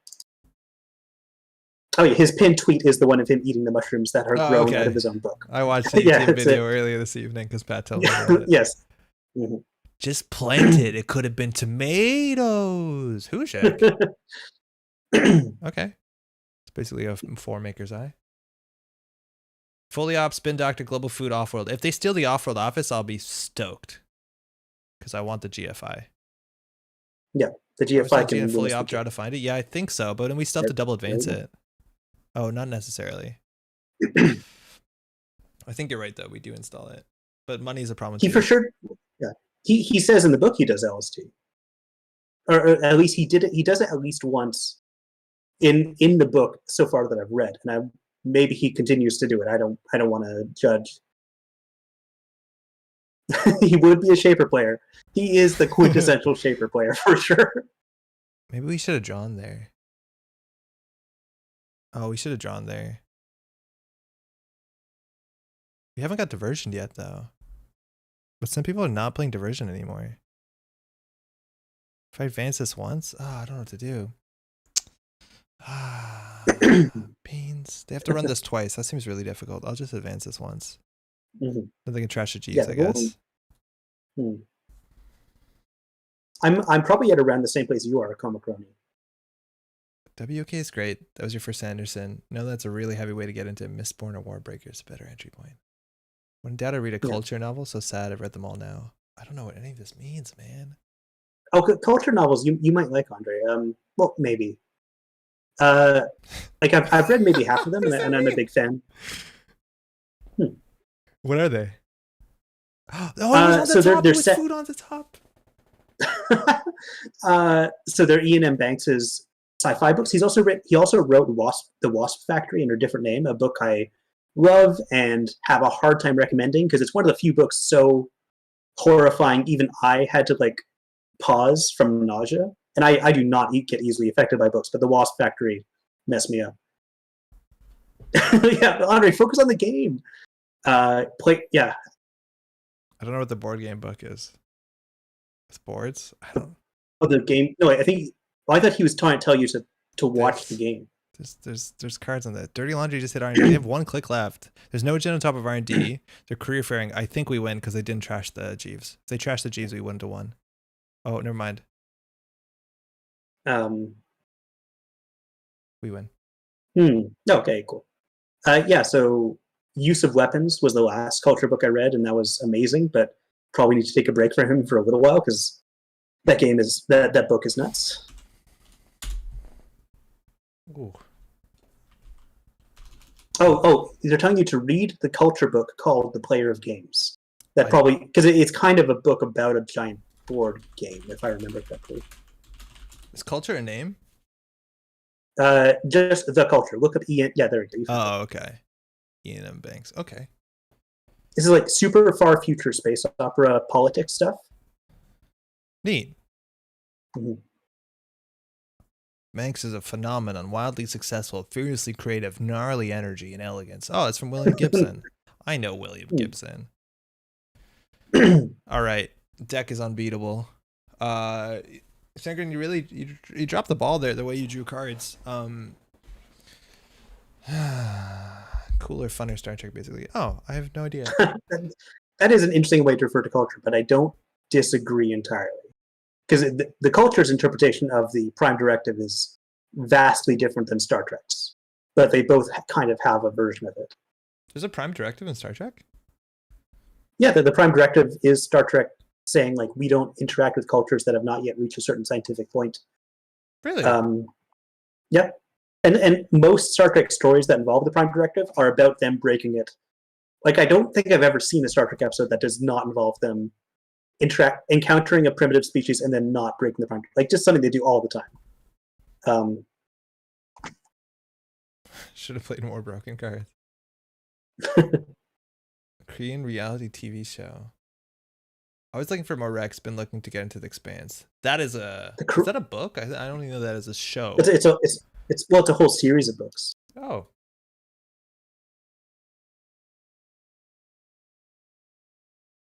Giles, that is a wild way to read The Wasp Factory, but yeah. I read The Wasp Factory kind of a sterile circumstances because a teacher just recommended it as among like 20 books he says everyone should read in the next 10 years. So that's a book half a year. I did the math. Yeah, he was not a very good teacher. Not very ambitious. Yeah, Harold, if you're in the chat, big fan, love your work. Somebody gave me a Wasp Factory as a gift. I think I would like it. It's horrific, right? That's my understanding. It is horrific, but maybe they think you're like a kind of, I don't know. If someone gave me the Wasp Factory thinking you would like this, I'd either think they have a very high opinion of me, or they thought I was like an edgelord of some kind. Or both. Or both. Too. Okay, what have I read? I got for my birthday this an old book. Oh, well, it's not that old. It's a couple of years ago, called Horror Store, which is like a horror thing that takes place inside of an IKEA, and the book looks like an IKEA catalog. Oh, neat. Or an IKEA knockoff. It's cute. That's a cool idea. I'm reading Frankenstein right now because I've had it, and it seems like required readings. I'm worried about Doof. We haven't got Doofed yet. I guess we can just like hedge fund install 2. Yeah, that's good enough. We'll draw once. Yeah, sick. I think I've outed myself as an edgelord. Listen, I'm pretty edgy. I don't like to brag. I don't like to bring it up on stream, but like, I'm kind of dark and twisted, you know. I'm just a Joker looking for his Harley Quinn. Oh, Jesus. That felt worse to say than it was to hear. It was like it got stuck in my throat. I'm like, oh. All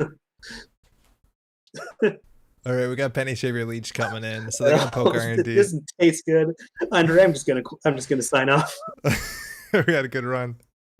Yeah. Surely don't want to get duped. Yo, Wizard, we'll be okay. They know there's a drafter here too, so let's see how that affects their play. They got an early penny shaver and leech, so that might mean fixie breakers, which work really well. Cut the feed. I can't believe you didn't cut the feed before that got to the chat. Like, there is a delay for a reason, you monster, and you let me say that. I want to know if I can get a script that actually knows when I swear and then just bleeps it. Oh, yeah. It has like 6 seconds to work with, from my understanding. Because I wish I cursed a bit less, I guess. And then we could finally fire a producer, Nanako. Oh, yeah. She does nothing for us. She gets hungry on 11, and then like nothing else matters. It's terrible. Tell me about it.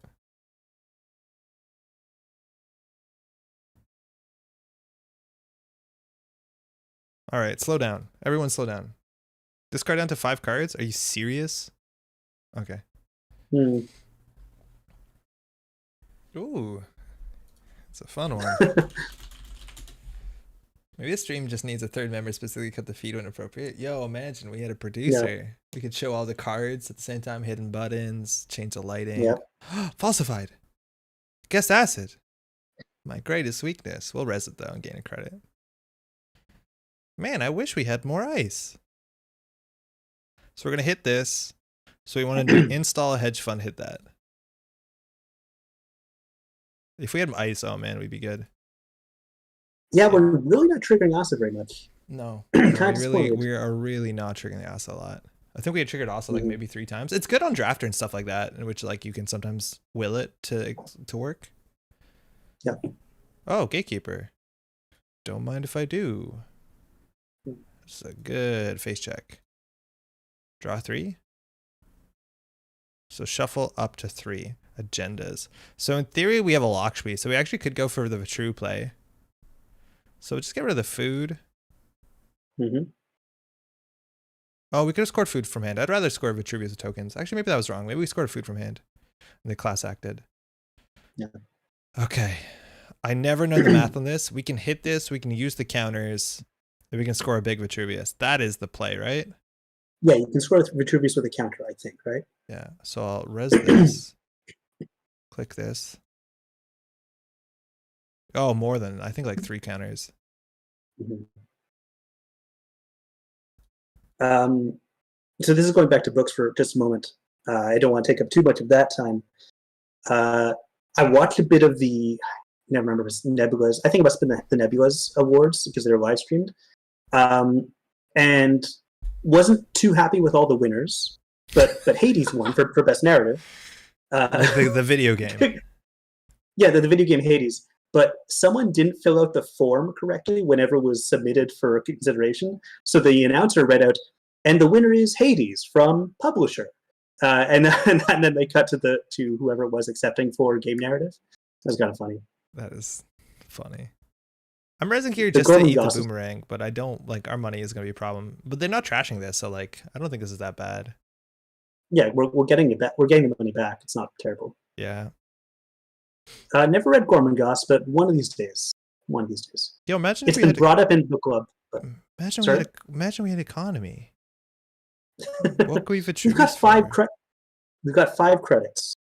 Like, come on. If you can't make an economy out of 5 credits. This list has biotic in it, I'm pretty sure.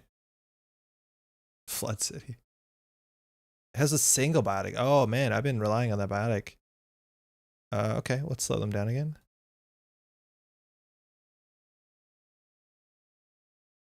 Just fully up for 6 or 4. So Super Vince with Trivia's not sure that your play is wrong. Use double MCA. Oh, to get the second MCA down? Yeah, that could have been fine. And they have a 2-click turn. Yep. Stoppable. Gideon the Ninth is excellent. I thought it was super fun. It blends so many different genres together. Like you've got murder mystery, haunted house, puzzle box. And it's a good book. And you need to read it in order to understand the second book, which is an order of magnitude better. It's like her masterpiece.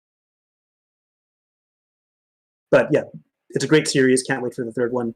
Can't believe I have to wait a year for it. I'm playing this like a total mess. Oh my god. I'm sorry. It probably doesn't help that I am talking about something other than Netrunner. No, it's good. I'm just playing quickly, and I shouldn't. Like I should have got this Lakshmi. I was trying to biotic labor before getting the border control up. This is a Yasengrin hand. This is too many agendas. Yeah, but Gideon.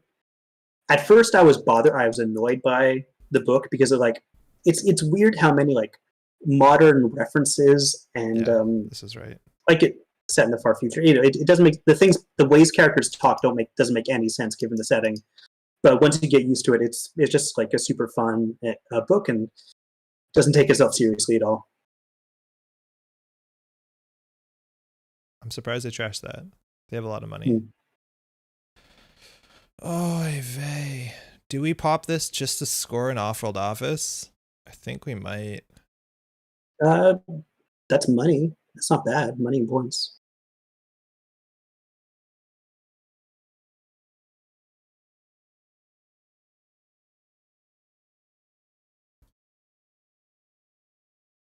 Okay. It's a bit of a mess. It's a weird 2-tier 2-ish. MCA is unique. Doesn't seem to be worth it to throw one out. So in that case, were you just waiting to see a GFI or something? Like, you can get points and money now. I mean, you might never see the GFI. I'm not sure I follow. I mean, they've already stolen one GFI. You've only got 2 left. You might not see them in this game. No. And that's really awkward because we have to score all of these out. Yeah, and at least this way you made use of the MCA before they trashed it. Oh, hey, we have it. Jogging asks, anyone play Oath? I watched the Shut Up and Sit Down review and it made me consider buying it, but I'm very aware that my group does not like king making, nor will I probably have the group to play it. But it looks beautiful. I love Kyle Farron stuff, and the narrative start is like really exciting. But again, I just don't think I have the group for it. Yeah, I know. Like, it's the kind of game that would demand you play with the same group over and over again, and I don't necessarily know I can get together 4 to 5 people who would want to do that consistently, which is too bad. The Shut Up Sit Down review is really good.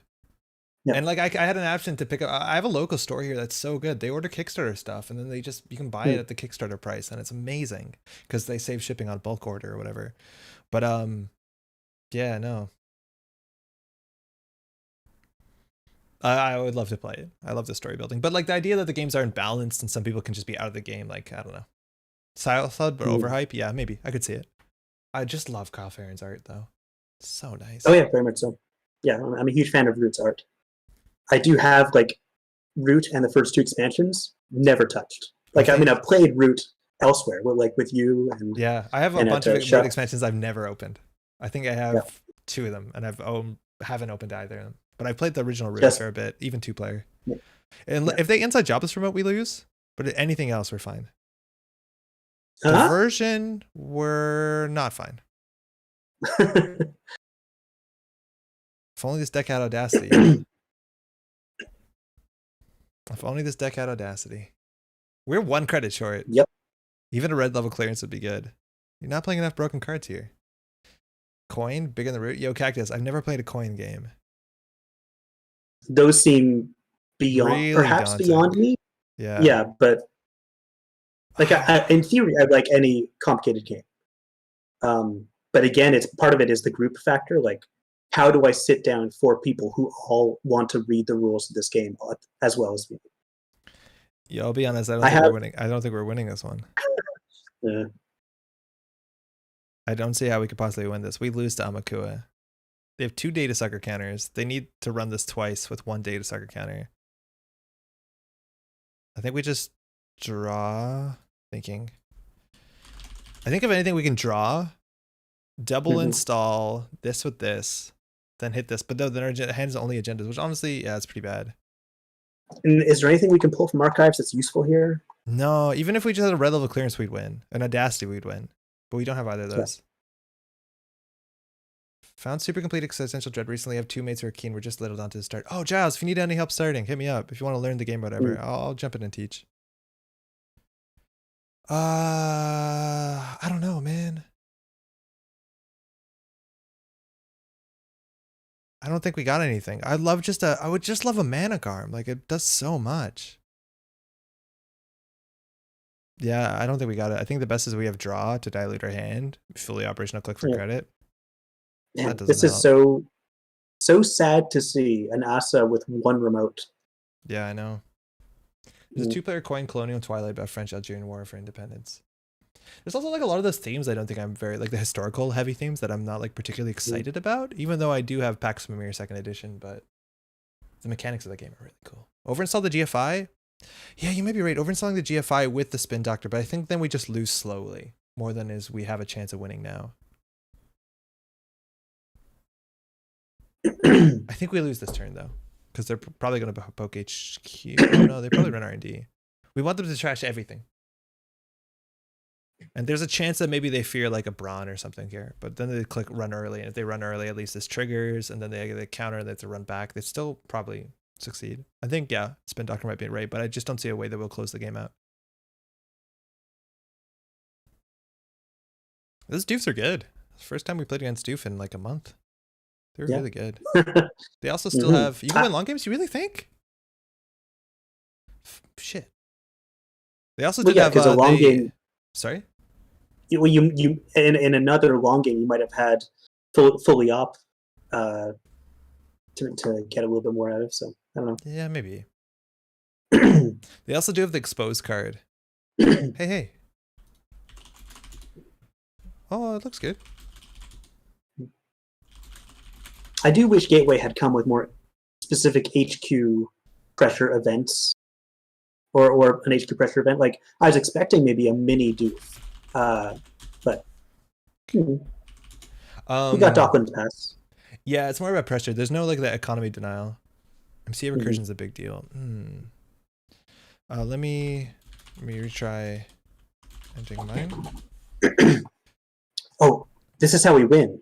Yeah. Default.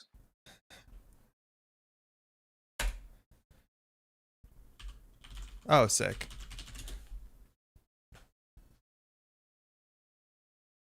All right, they're on 10 guards, 4 clicks. They don't know we have a board control here. They could find out. They have Deuces Wild in their deck. They have the Exposed card. And if Exposed card puts them at 1 advancement, they can just run this remote twice. We lose.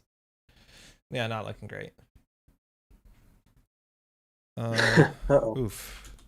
This is weird because they have the 4 clicks. So something can't just start doing things, right? Hey.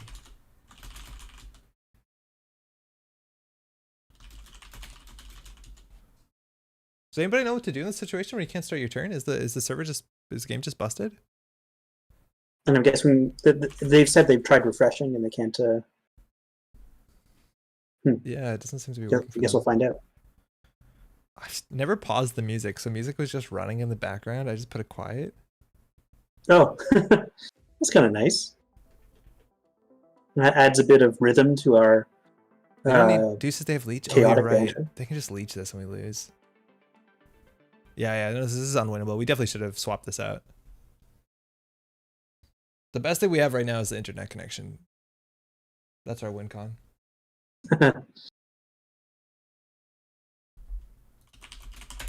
What's that Wayland? Forced connection? Wayland defensive upgrade or something like that. Yeah. Forced, yeah. I think it's like trace X. Give 2 tags. Hey. No, it's all good.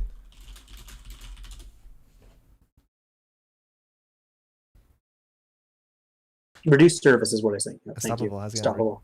Reduced service is a fun card.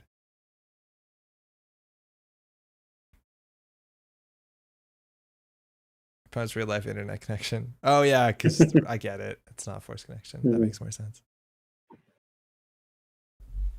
So what did they respect here? I don't think anything. Do you have a public Discord server for Netrunner? Schmitty, how's it going? I don't. There's some reasons why I should, just because I can run announcements. I think I'd be interested to do that if I'm running a league. The problem is I don't want to do that because I don't want to fracture the community. There's like some really good Discord servers you can get involved in. Green Level Clearance is a really good Discord for like newer players, people who are getting into the game. I think that's fantastic. Also there's Itinerant Protesters, which is more have a focus on like getting better and getting into the competitive side of things. So I don't know. I feel kind of weird building a Discord server and kind of taking away from this communities, but maybe that's not how Discord works. Yeah, I think Discord is friendlier to that because you have all of those communities available to you at a click.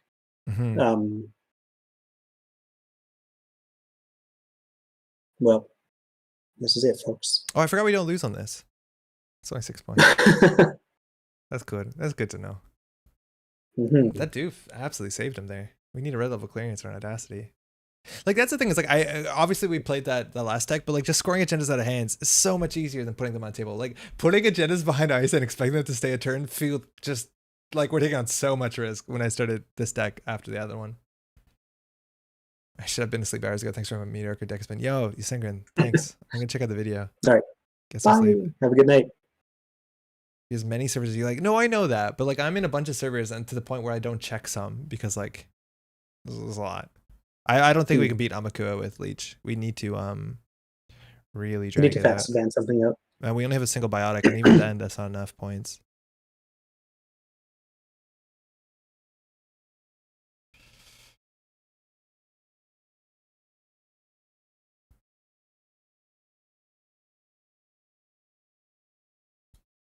Yeah, I don't got a plan, man. Let's see how we can do.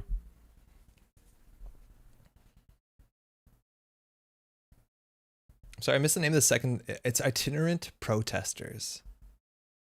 I don't know if someone can get a Discord link into chat. Let me see if I can get you one. Maybe I can get you one. Hold on one second. I don't think I'm in that one. I should check that out. Oh, man. I'm missing out. It's cool. Let me see if I can get one. It's kind of hard because I have to open this up and copy ID. I don't. Yeah, beans. I'll try and post something into the comment section of the YouTube video because we can't purge this. We have one CVS. If they hit the CVS, it's huge.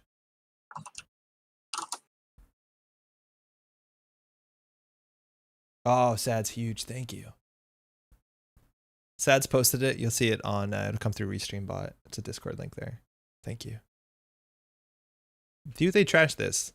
I don't know if they do. I think they'd be happy if this is in a remote server for a couple turns. They do trash it. And remember, they have 6 credits on this Penny Shaver. And this is all they need. Leech, Amakua. And that's kind of the problem, right? If you're not running Cyberdeck Sandbox, which we're not, you're not running CVS, this runs through everything. There's no ice that this doesn't deal with well. Like Macrophage, maybe. But that's one of the side effects people say of removing some of the better ice in the game, is that if the face checks aren't scary, you can just play this and check everything.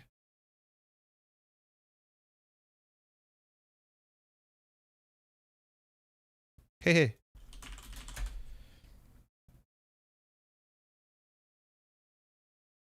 Therefore, we just don't play ice. Yeah. Just like Worlds. And that's the thing is like, okay, removing Engram Flush, I think we'll take a bad publicity. Removing Engram Flush is a huge issue. There's no competitive Jateki deck. There's nothing. I don't think you have anything competitive in Jateki, unless maybe you're playing Personal Evolution. I think it's straight unplayable.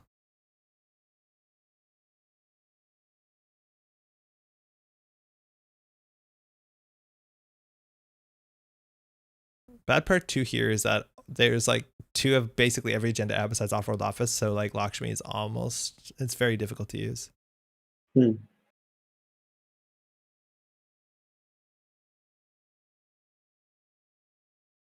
Oh, we have a biotic, that's good.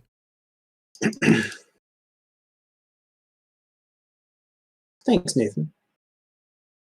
If we get doofed here, it's so bad. Hey, one glad catch from live. Happy Canada. Hey, thanks, Nathan. Maybe to you too. I'm doing really well with Restoring Humanity in Standard. How? So the idea is that like all the big ice decks, the sort of like Plana Pseudo Glacier decks with maybe Anoetic Void, those all lose really hard to the max deck. Unless they run Snare. If you run Snare, I think that helps a heck of a lot. For a little while, I was running an RH deck, an RH Neurospec deck in Standard that did okay. We could lose here. We did not. Oh, Startup? Okay, in Startup, yeah, you'll be fine. But in Standard, no. You got nothing. You got 40 cards Restoring Humanity that begs to differ. In Startup? I mean, sorry, in Standard? I hope I was saying Standard the whole time. There's no way to tell. There you go. GG. All right, GG. Yeah, I don't know. Without any defensive upgrades, if you're not jamming really aggressively, I don't see what our trick is here. Oh, totally.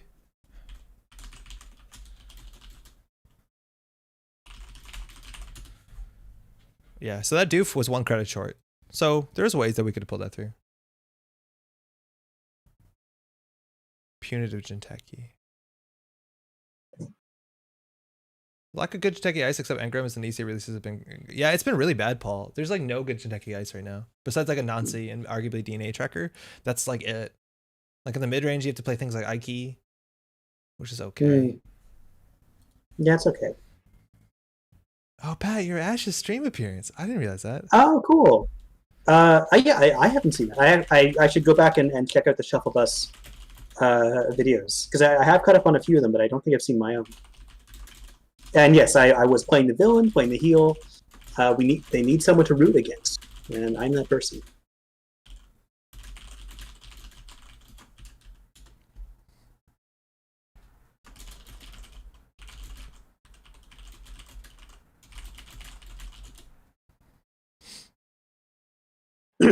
We need something for net damage, what Ping did with tags. Yeah, the sort of Kakugo problem. I thought Nanako was the heel. Yeah. This is always a tough thing to balance IK Kakugo, yeah. For sure.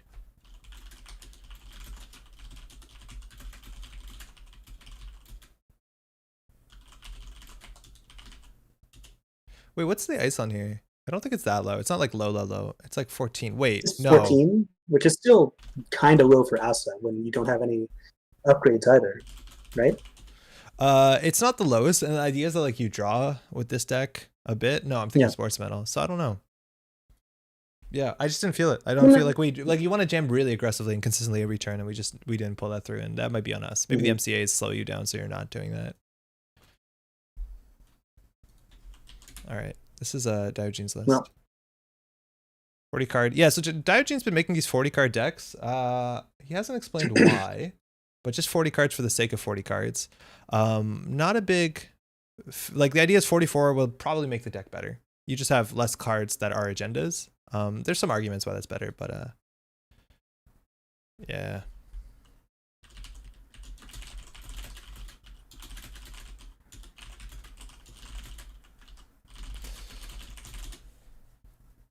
Let me check that list out. Catch your end. Jeez. Okay. Oh yeah, Diogene loves Authenticator. I don't like this ice in the slightest. So 3 subliminal punitive. So yeah, okay. I'm gonna be ragging on Diogene a bit.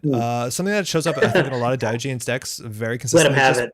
Putting 3 of every card into your deck, and to some extent that's correct. I don't like 3 subliminal as much as that maybe them. Oh, actually, restoring humanity, that might make sense.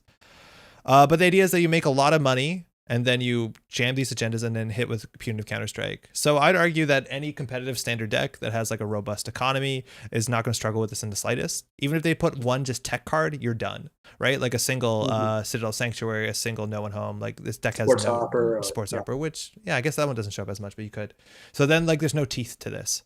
Now immediately they don't know what your plan is, and Gene Splicer I think is really fun. But the economy also on this list isn't that robust, right? Like you immediately have really cheap ice, so they'd have to like really misstep in the early game. So your mid to late game scoring behind ice is impossible. You have a single Nancy. And then why 3 genotyping? Just trigger operations? You got 3 genotyping and 3 Hansei for RH's ability, right? Like as long as you can trigger that consistently, you get a credit every turn, and maybe you're even costing. But genotyping isn't economy. Yeah, it's kind of neutral. It just makes it more playable. But why do you like? Okay, so one of the big things of when you say 3 of cards, if you have a 3 of a card, it means you want it in your opening hand. You don't want genotyping in your opening hand. I would be really surprised if this needs to be 3 of the deck. Also, if you're jamming like in theory NGO front stuff like that would be really good in this deck, and that's the sort of idea with 40 cards. It breeds harsh limits. Diogene says you can play Authenticate with the Eli. I think I'd be happy with that. I think I'd like Eli a fair bit more than this. But yeah, I don't know. I don't think this is like a tier 1 competitive deck. Is my guess. I think this would do fair within the Jinteki lobbies, but I don't think this is like going to show up in tournaments. Thank you, Arzan. What did I miss? The main action they could take is somehow see someone encode and install a clock. Sorry, Middragon says, could you please explain what the corp needs to say action before scoring an agenda and what actions runner could take? Yeah, exactly. So specifically, there's only one card that really matters modernly. maybe technically 2, but it's clot, because clot basically says any agenda that's scored this turn can't be scored. So the idea is the runner or the corp, can't fast advance out an agenda. So basically get an agenda on the table, get some additional clicks somehow, or reduce the advancement cost of the agenda and go advance. Basically how timing structure works within Netrunner is that there's a lot of cards. There's a bunch of cards that obviously take a click to play or install, but there's a lot of cards that have just fast abilities. So one big one here is maybe self-modifying code. I never know if it's a hyphen. Apparently it's a hyphen. It's a hyphen, yeah. And self-modifying code specifically says that it doesn't take you a click to install a card. It just takes you 2 credits. So at any paid ability window, you can spend 2 credits to go find the clot from your deck and install it. Another option is simulchip, which lets you do basically the same thing, but install from your heap. You can do that even if not on your turn is a big point of some of these cards. It's really flexible that you can do it. Basically, anytime that you see a cost in front of 2 colons, and it's not that clear here, like these sort of 2 colons, sometimes it's a number, sometimes it's a word, sometimes it's a symbol. That's a paid ability. And as a runner or a corp, there are near infinite paid ability windows. The main idea though is that you can do paid abilities before or after somebody takes a click. So say right before that I'm going to take a click, I need to ask you first, is there anything you want to do on your turn? And once you pass priority to me, I can start taking my click. It's also worth knowing that if say it's the corpse turn, I can take a click and then do as many paid abilities as I want before I give priority over to you and be like, I'm done doing my paid abilities. Do you want to interact with it? And that's why in theory, if you install an agenda and advance it, to its 3rd advancement, scoring it as a paid ability technically, so I can score it before giving you the priority to pull out the clot. That's I mean, I wonder if, I'm not sure if you cover this, but I wonder if part of the confusion comes from like, depending on how experienced you and your opponent are with playing Netrunner, you might, when you fast advance, like you play Biotic Labor and then you say install advance and score, and there's no breath in there for the opponent to say, wait, I have something to do. So it's fair if they have something like a SAML chip or a self-modifying code on the table to give them the chance to do the thing that they would have done. It allows you to bait out. It's a good mind game thing sometimes if you're that kind of player. You can bait out a clot when you're not actually trying to score an agenda, and make them kind of waste their SAML chip or self-modifying code. Yeah, that's a really big thing that you can interact, and there are certain factions and certain cards that do that more likely. I think Shaper is a big one. They have a lot of these like sort of paid abilities that they can interact mid-run, and that's a really good thing of how you play simulchip or self-modifying code is you pop it mid-run when you need it. And there's a lot of paid abilities between runs, but you can do anything on the runner's turn, on the opponent's turn, as long as it doesn't take a click. So cards like simulchip, cards like self-modifying code, there were more fun ones back in the day too. Things like Street Peddler is really fun. I guess modernly we have Gachapon, right? Mm-hmm. Yeah, Gachapon can install Clot too, right? Yeah, you could Gachapon with Clot if you're lucky, which is fun. It's sometimes good to do that. Like with Gachapon, you can install a card. So if you're really lucky, one program are virtual. So if you get something like Mystic Miami, I don't know, and you install this on the corpse turn, it'll be there when your turn starts. So it'll gain a credit at start of turn. So sometimes there's a reason to specifically go out of your way to get something installed at an awkward time on the corpse turn, right? Jester says, I feel like Spin's so good in Rage. Oh, that's a good point. Spin Doctor and Restoring Humanity is generally worth it. Yeah. And you can use any of these abilities mid-run as well. Like at the same point where you could use Nicebreaker's ability, you can use a Gachapon or a SAML chip to install a program or something. Yeah.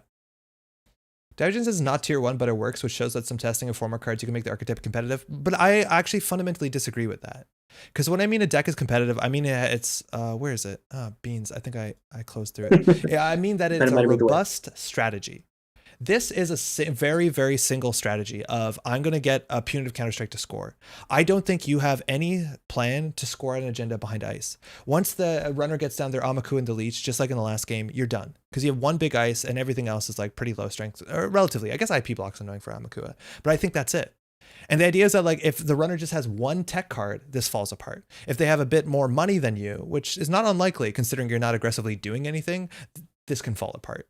I think some of the best decks are the decks that can do something like this, like threaten punitive counterstrike, and at the same time threaten other additional win conditions. Like you saw that even in someone like the Asilists back in the day. Like they're aggressively jamming agendas. They have punitive, they have fast advance. Wailing is a good example of that. So I discord quite a bit. No, I understand that. But like, I think in the Jinteki casual lobby, I think that's going to happen a heck of a lot more. I would really like showing this against some of the tier 1 runners. I think the win rate, my guess on this win rate is it's very, very low. because people will respect punitive a bit more. I think it's very easy for people not to respect punitive, especially in restoring humanity. You might get some kills, but I don't know. Even like a diversion of funds or two might be a problem, but this just doesn't scream like a robust deck with multiple like ways out. It has one way out. Because I don't know how you're going to try to score agendas behind an authenticator into a palisade. But again, I'd be happy to be wrong about it. Take it to a tournament. Yeah, Sid, I think that's exactly it. Take it to a tournament. I highly recommend. And see how it does there, because that's the best testing gauntlet. Pat, I just got a sound on my headphones that the battery's dying. I can't hear you at all. That's why. Okay, give me 1 second. He's talking shit.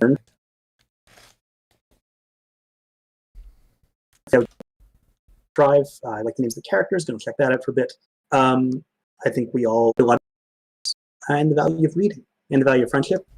Hey. Well, I didn't, but in theory. Oh, hey, you're back. Cool. Best way to prove everyone that our silly meme is best. Yeah, no, for real. Look, and I'm not saying that because like I want to poo-poo this. Literally sucks forever. Is that I just from a basis, it looks like there's a lot of things that this is missing. I highly recommend to take it to a tournament and see what it can do, because I would love to be wrong. I really would, because that opens the gate to way more stuff that can be done. Hey, Nana. I do like the kind of design challenge of trying to build 40 card decks with only 3 ofs and then a single 1 of. Like that, I think that's kind of fun and can make for a bunch of decks that are maybe balanced against each other. But again, I think the corporations are probably going to suffer from not going to the maximum possible number of cards. Yeah. Perilous says, who plays an Asa that can kill you? There's some old Asa lists back in the day that would run Boom and they would run False Lead and stuff like that. There's also like the Asa that Sid ran that had like 1 or 2 punitive that won the North America Continentals. I'm beaming. Okay, good. No. It's like Vacheron and yeah. Okay. Yeah, because Sid ran it. Okay, I see what we did here. Lists like that are also why I'm running Guru. Guru's actually hard in that matchup because you can't steal Obakata. But you're right, a Guru on the table makes this fall apart a wee bit. But yeah, tech cards. And again, in that matchup, it's easy to put tech cards. Like you can put that horse head in the bed, the Trash's resource. If you look at the fight night list, I think there is a kill ass. Oh, I'm excited to see Sengren's video. I need to review those things. This is something I don't have the dates of. If you know what fight night is, let's open up Sengren real quick. There's SC. But basically, there's 3 teams. This is put together by Vale. Sengren SC, does that not work? But basically there's 3 teams representing different regions. So there's 1 team for the UK, 1 from Germany, 1 for the States. And I don't know if there's Canadian players in there. This is by no means the best players in the world. I have no doubt there's some best players in the world. It's an invitational of some sorts. It's just kind of run by Vale, and it's a tournament in which all teams have to fight out against all other teams. There's a bunch of different archetypes, and the deck lists are public. We will be streaming 1 of the matchups at least on this channel. I don't know more. It'll be happening, it looks like sometime in July, and I'll update you which is this month. So I'll update you when I have more info on that. But yeah, you can see the list of players. It's like some really strong players. I don't know if they dropped the names. I haven't watched this video yet. 12 players is some of the most competitive things. So yeah, I'm excited to see it. I would actually prefer to see how to make the archetype without changing the price of the deck. Yes. No, I hear you. But that's the problem. It's like Jinteki doesn't offer you anything. And this is the kind of idea. There's nothing here that's like authentically like really good Jinteki, right? Like all the cards that you're playing that are your win conditions aren't Jinteki, right? Half your ice isn't Jinteki. We got Anansi, Aiki, that's it. You have Gene Splicer, which is interesting. You have Obakata is a good 5/3, mind you, but Wayland can do this. Like there's nothing here that I think couldn't be done better out of faction, which is again my problem with Jinteki. Like right now, maybe you could build a deck that wins, but you can't build a deck that would be better outside of Jinteki. Because like nothing here is inherently Jinteki. Mind you, both agendas are good with punitive. Anywho, I'm excited to check in on there. That's it. It's 12:03, man. I'm sweating through my shirt at this point. The heating's my goodness. The cooling's been out for a while. How are you holding up? Not too bad. I mean, like, let's start building a Null deck. Let's get this done. Huge shout outs, Pat. Thanks for coming up on the channel. It's always a pleasure. Thanks to everyone hanging out in chat. Everyone watching the VOD, everyone played games against. Always a pleasure. I got to start making new original content on this channel. It's been a minute. Excuse me. I think you could take a bit of a break after doing like 7 2-hour-long but it took videos. It took months. It wasn't even quick. It was like we started in March and ended in June. Like, anyways. You're right. I should not have praised you. That was a mistake. I take it back. So that is going to be it. If you have a long weekend, I know the States does. Some Canadians might as well. Enjoy your long weekends. If you have them, stay cool. It's really, really absurdly hot at parts of the world. It's a problem. And we'll be back in a week, or I'll be back in a week. Pat will be excited to have you whenever. I'll probably be in the chat talking about books. Nice. Anyway, all right. Good night, everybody. Take care, yeah.